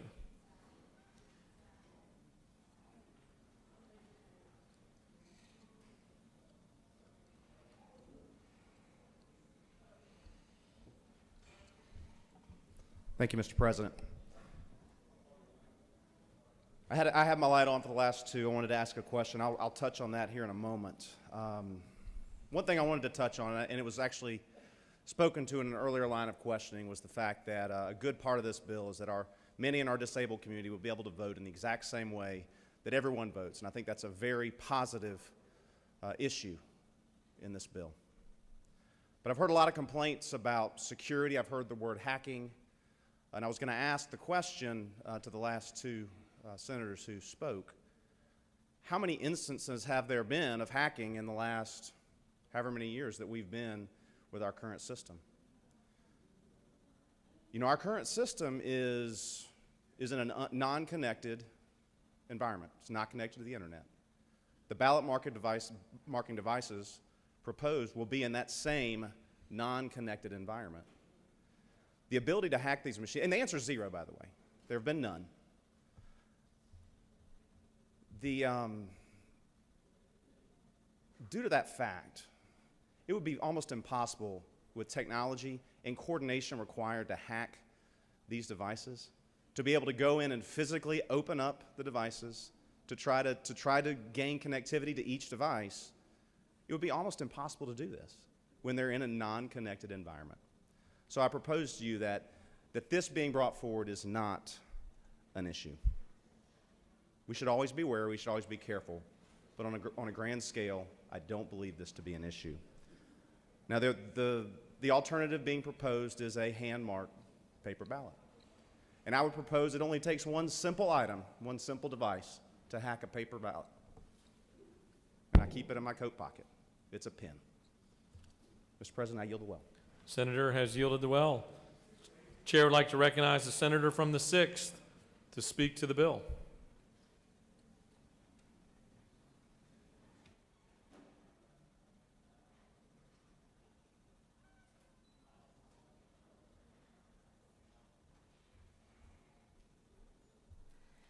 I'm going to be quick. In 2015, I represented everybody in this chamber. Y'all didn't know that, did you?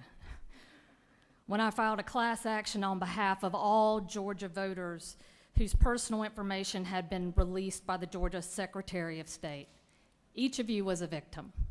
Each of you was a victim. Your full names, your full legal addresses, your date of birth, your social security number, your driver's license number, all of it. I had it on a CD. Released, the Georgia Secretary of State. So right now we have trust us, right? The Georgia Secretary of State says trust us. The governor's office says trust us, you know? But I'll tell you that as someone who has been in the trenches with respect to election security and how they protect personal data of voters, there is no credibility there. Now, specifically, I had a question of the senator from the 3rd, but I specifically wanted to talk about line 171 of the bill. When we talk about this non-governmental entity in terms of that the Secretary of State can then become a part of. So right now, there are two systems specifically we know about. One is called Crosscheck, which has been in the news in terms of Chris Kobach, and the other one is the ERIC system. This is what we know. What we know is the Secretary of State takes all of our personal information, Social Security, date of birth, all that information I was talking about, transfers it over state lines to a database that is then controlled by these systems, ERIC or Crosscheck. We have absolutely no control over that information, and then that information goes to the various state partners, again, who we have no control over. Crosscheck specifically has been found to suffer from data security flaws that could imperil the safety of millions of people's records. And nobody's even talking about that. And not only that, with ERIC, you have to pay for it. We keep saying that somehow we've covered this in terms of the $150 million. No, we haven't. There is no fiscal note. We have no clue. Look, trust us, even though the Deputy Chief of Staff of the Governor lobbied for the preferred vendor, trust us, even though there is no fiscal note and no doubt that the state of Georgia will offload millions of dollars onto local counties. Trust us, even though we haven't earned it. Ladies and gentlemen, we need more time with this bill. We need more time with respect to voter security, and we should all vote no. Thank you. Chair recognizes the senator from the 22nd to speak to the measure.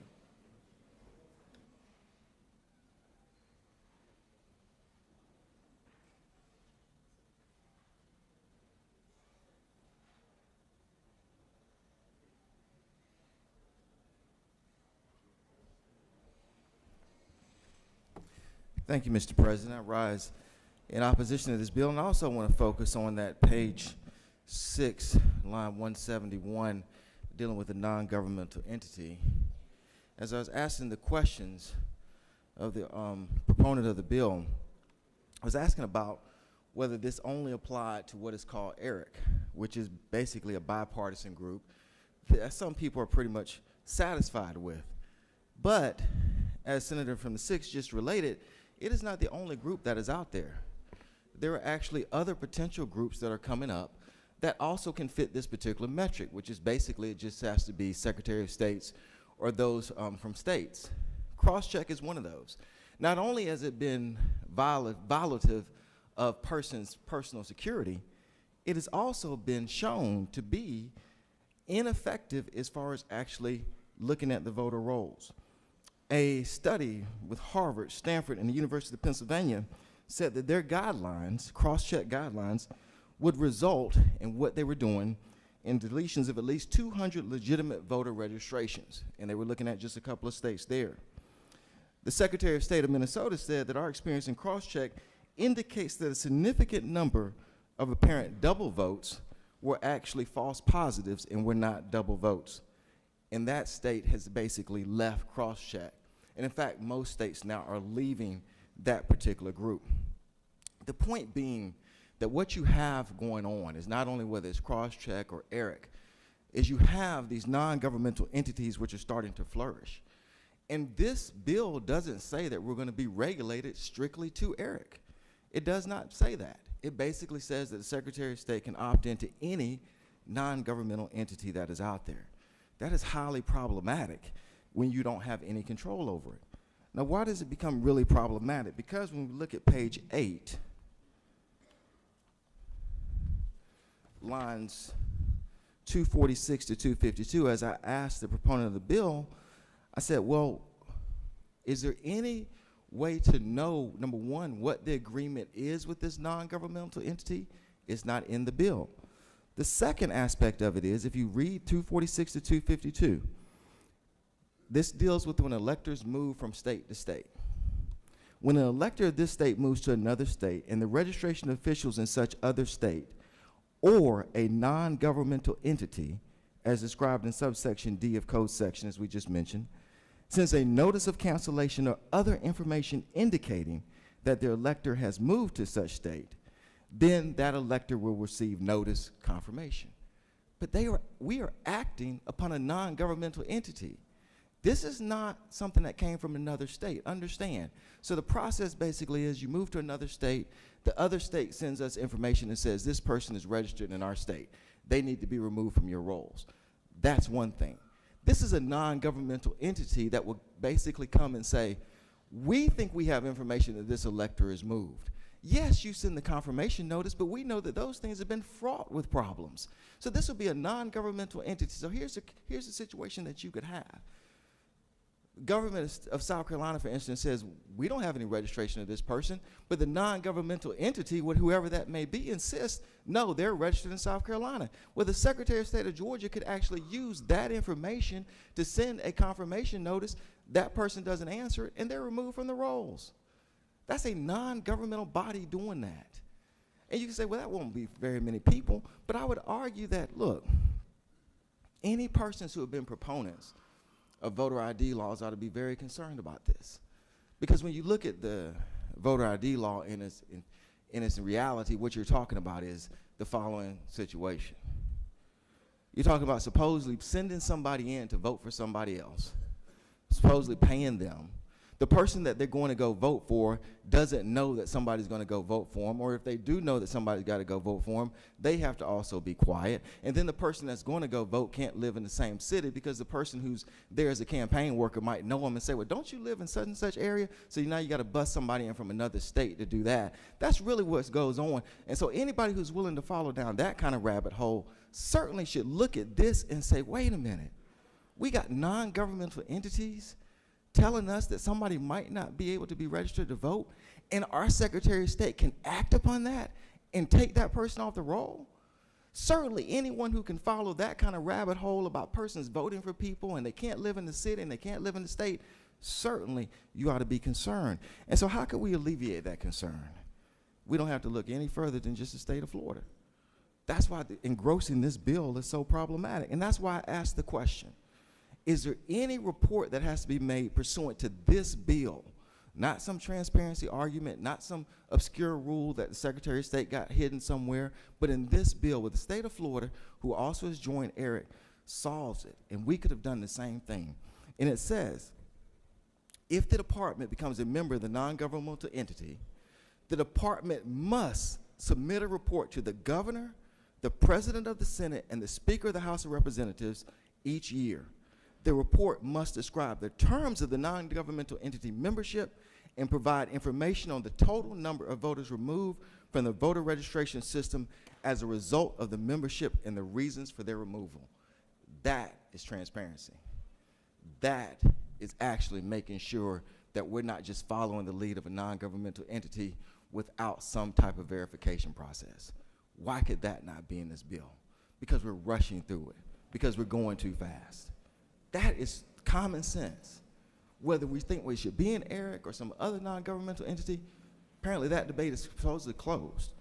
Why we cannot have why we cannot have the Secretary of State report and say, these are the persons that were removed because of information we got from the non-governmental entity.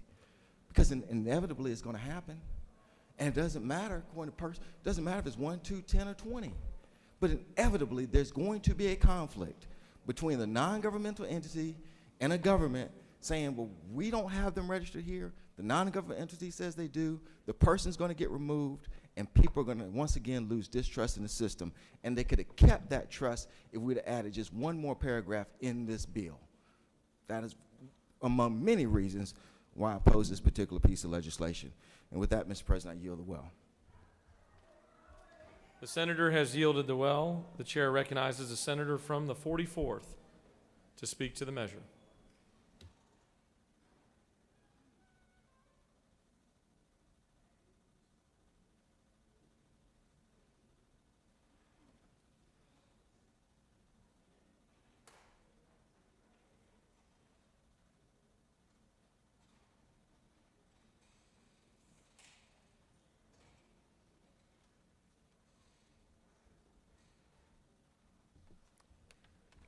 Thank you very much, Mr. President.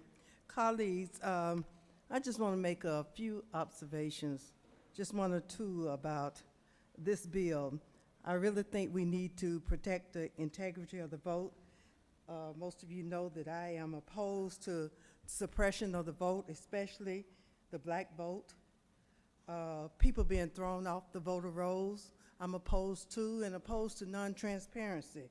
I just think we need to have hand-marked ballot, paper ballots. You know, last week we had a town hall meeting on voting rights over at the freight depot, and we heard testimony about irregularities in the last election in November. We also heard testimony about how much these new voting machines would cost. Over the nation, it's $300 million. And we're talking about the state of Georgia purchasing them for $150, if not $200. That's over half that it costs for the whole nation. But the testimony we heard last week talked about when persons pressed the button for one person and another person's name popped up at the end when they cast their ballots. Those people were real convincing to me. So I believe these people. And one of the reasons I believe it is because in my own election, several times, I had people call me on election day to say they punched the button for my name and at the end of the ballot it came up. Well, I can write it off as saying my opponent was white and I was black, or the Republicans crossed over to make sure I lost the primary. But at the end of the day, I believe that people cast votes for me and they were given to my opponent. I didn't have time to go and fight that day with the election supervisor. I had to go out and try to make up those votes and encourage people to go to the polls and cast a vote for me before 7 o'clock in the evening. Now, my constituents have asked me to fight for fair elections, and that's what I plan to do. So that's why I'm opposing this vote. Repeat of the elections in Georgia in November should not occur again. We need to make sure that every vote will be counted. The slogan that hands that once picked cotton in the fields of Georgia can now pick elected officials, that's true. We saw that in 2008 when thousands of Georgians who didn't have the right to vote until the passage of the Voting Rights Act voted for the 44th President of the United States of America, Barack Hussein Obama, a black man. So people don't want to talk about much blood has been shed for our right to vote, but it's true. The Edmund Pettus Bridge on Bloody Sunday, when former member of this body of Just General Assembly, Representative Hosea Williams and Congressman John Lewis led a march because of Edmund Pettus Bridge for our right to vote. We don't want to talk about it, but it's true. Bloody Sunday, when people had that. So I'm convinced that these machines will not work. I'm convinced that because of cheating in my own race, not just one time, but several times, and I'm convinced that we do not need this type, but that we need hand-marked paper ballots to have fair elections in Georgia. Mr. President, I yield the will.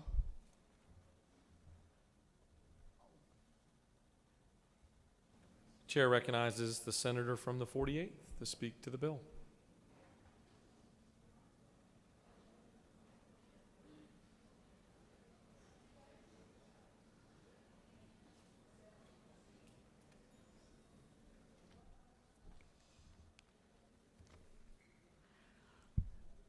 Thank you, Mr. President.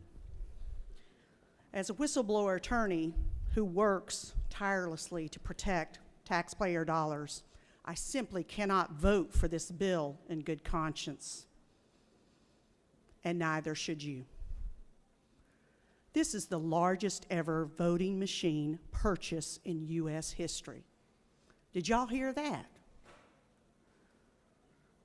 Yet, we don't have a fiscal note, and we really have no idea how much this is going to cost. We've seen predictions all over the board from $150 million up. Honestly, I don't know